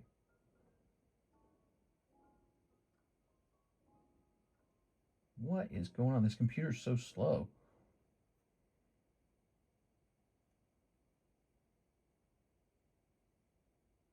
Is this the one we just did? All right, give me a second. Wait, are we not listening to... We're not listening to Undertale anymore. So I guess we ran out of Undertale songs. Let me reset the Undertale music. That's how you know the stream's almost over right there, because we ran out of Undertale. All right, I'll go back to the beginning of that. Close this. All right, so give me a second here. So let me look at a couple packs I'm going to consider.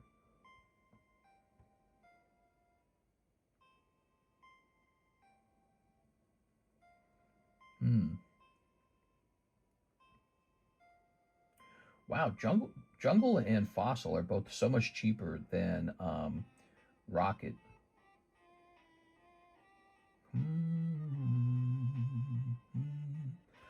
It looks like we could host a base set pack break someday too. Would you guys like that, base set?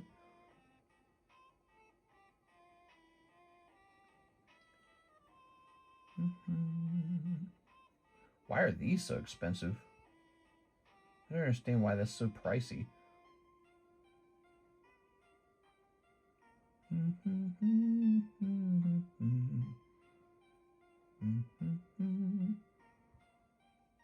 I like this music. I'm in.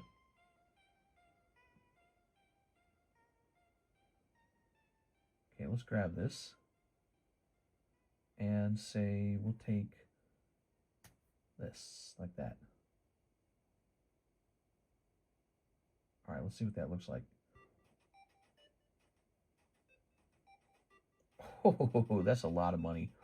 I say we just go for it. So let me just check and see how much money we have in the account.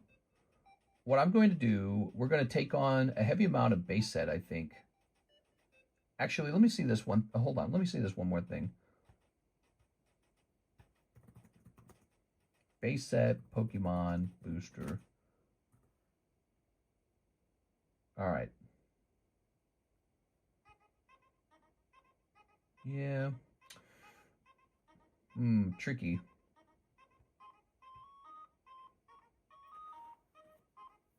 It's all about sourcing, you know, the way you source the pack.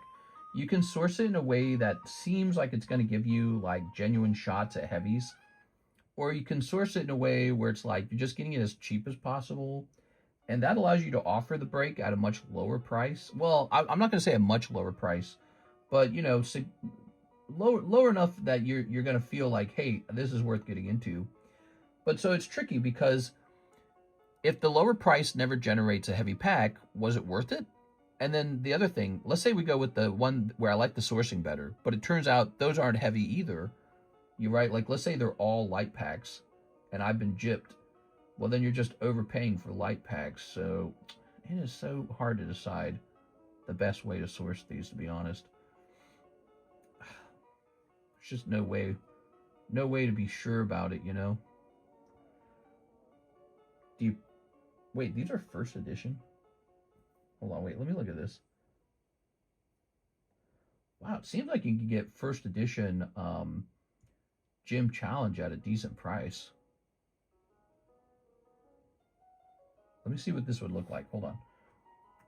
I know, I'm just being quiet here. You guys are free to place an order. Oh, Gym Challenge is quite a bit cheaper than Rocket, it seems like. And it also offers a Charizard, and it almost seems like it's the better value.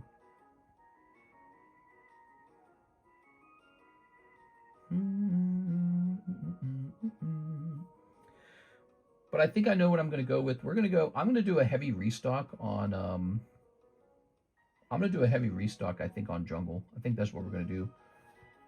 Jungle's got the Pikachu in it, right? And it's got Snorlax. Let me look at it. Ooh, decisions, man. Man, I can't decide.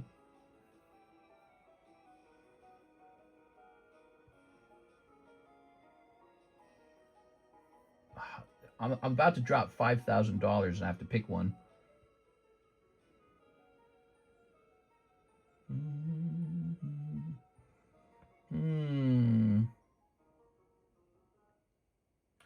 I'm going to go with the base set. We got to go with the base set. You know why? Because I feel like we never, ever, ever open base set.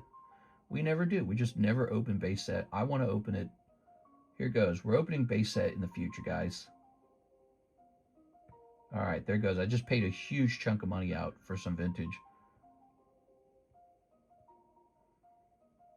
And there it goes. All right. So, how much money do I have left? So there is a future base set unlimited pack breaks coming, and they're going to be pretty sweet. Now, in the meantime, we've got this lovely gym pack. I think I was looking this up, and it really wasn't too bad, was it? Let's see.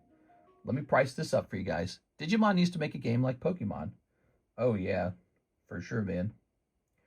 All right, so this is a lovely pack of Gym Challenge. That is a Charizard set, and it's not going to be too bad of a price.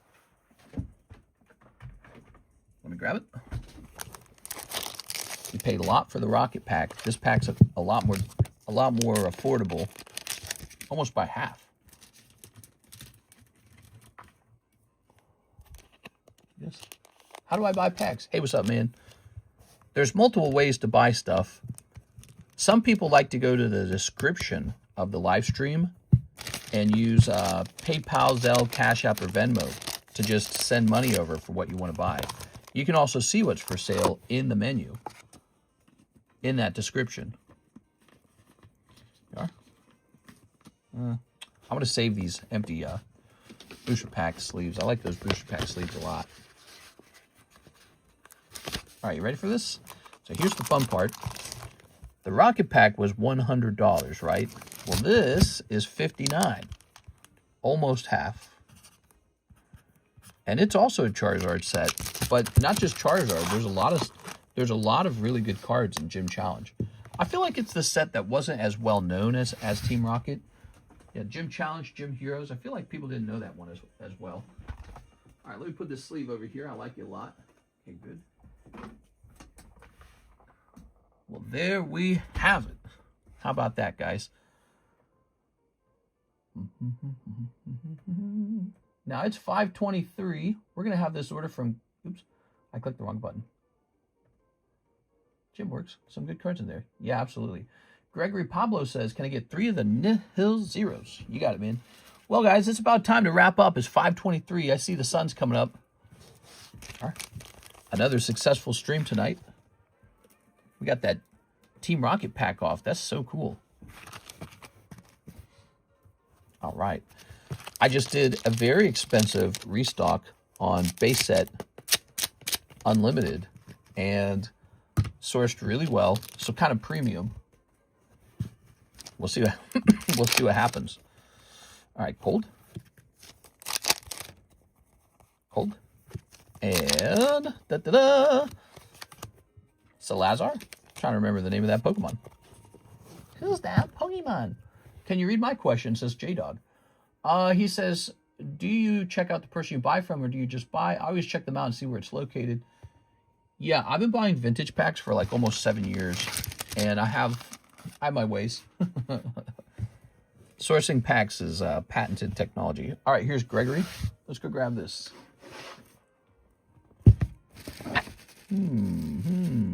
Haha. Mr. Gregory. Thank you very much. Mr. loves to wrap it up. What do you guys think of a Pokemon card consultation? What would you guys pay to have me analyze your Pokemon card collection and tell you what to sell and what to keep? Would you guys like stuff like that? Would that be fun? Pokemon card consultation. I think I would be pretty good at it. I wouldn't know what to charge, maybe 20 bucks or something. You know, I do stuff like Pokemon card grading, pre-grading. People seem to like that. Here's Eddie Mendoza. 2 black bolts and 1 pre-grade on Charmander. Oh, please be a 10, Charmander. Please. We want a 10 on that Charmander. All right, let's find that black bolt. I don't think I could live with myself if I can't slap a big fat 10 on that card. Where is black bolt? Oh, good. There's exactly 2 packs left. Pokemon Black Bolt. All right. Keep the promos. The promos always go up. Which promos? Which promos always go up? Da-da-da. All right, what we got? Oh, you're talking about when you analyze the collection. Okay. What if hey, here's a fun idea. What if I offered to analyze your card set and turn that into a video? That's an interesting idea. Thunderous, basic energy. All right. That's 2 cold black and white packs. Let's go grab your bag now because we're going to analyze Charmander. Okay. Pokemon Black. I remember I got scared at one point that I was going to underprice those because they were shooting up in value. Front of the card, the centering's great. Flip it around. Okay, it's not perfect. It's so good, but it's not perfect. Let's do a little zoom in, okay? You ready? All right. So first of all, that edge. It's a weak edge. That corner, I mean. Okay. And then we take a look down here. That's weak too, unfortunately. And then this edge here is going to have some whiting. I don't know how harshly they grade that because it's like, it's not like a chip of paint is missing, but it's like there's too much fuzz left over on the card after cutting. That corner's not really perfect. That's a good corner. So we got 3 bad corners, little whiting here, very good centering. I think the card's an easy 8. Will it grade 9 though?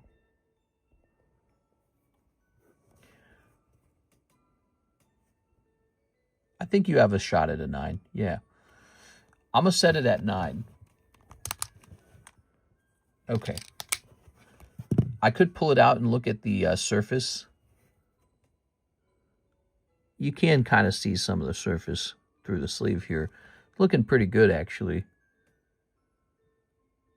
I don't want to mess with it anymore after that. So we'll set that one at 9. The important information here, probably not a 10. What you could do, you could send it off to CGC and just see what happens. You never know. They could give it a gem 10. You know, they give out those weak 10s, right?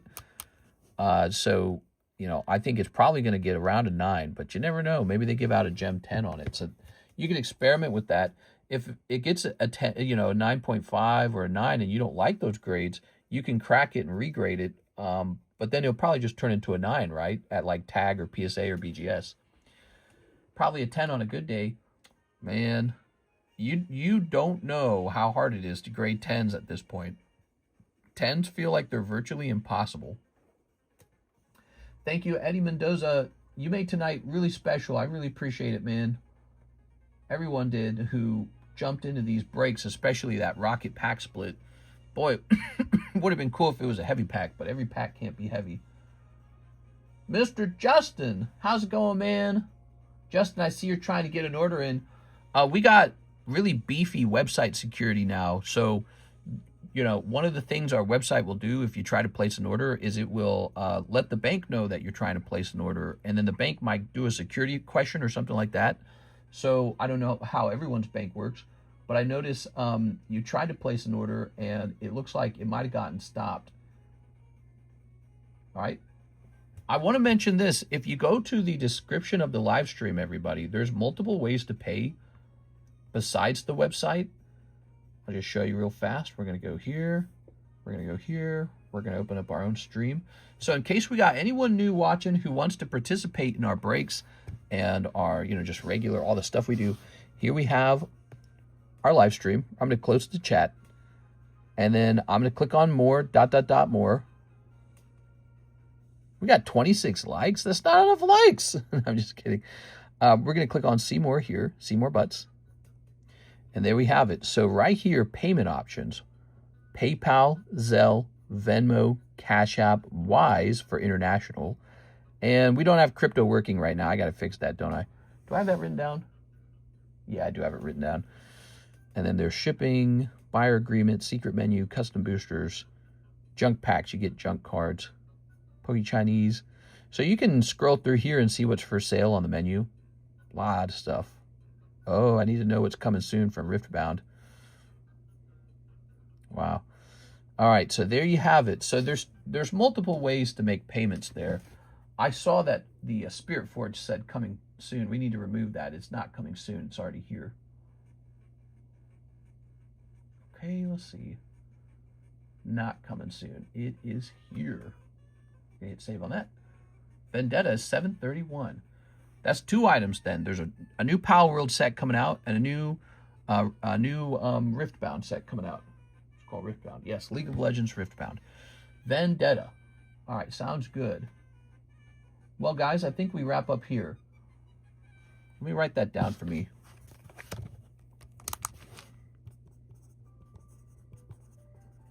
Riftbound, Power World. I definitely want the Power World cards because I think that's going to be very funny. All right, now, the giveaway. Where's that giveaway?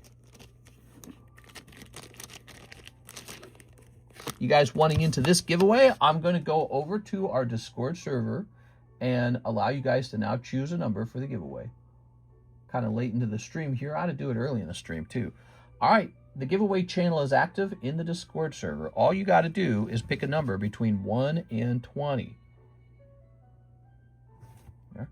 When I started writing a book, by the way, I don't think I can avoid writing a book. I like to write. I always have. All right, so check it out. So you can see people in here are guessing their numbers. 3, 7, 8, 4, 18, 17. Tammy chooses 11.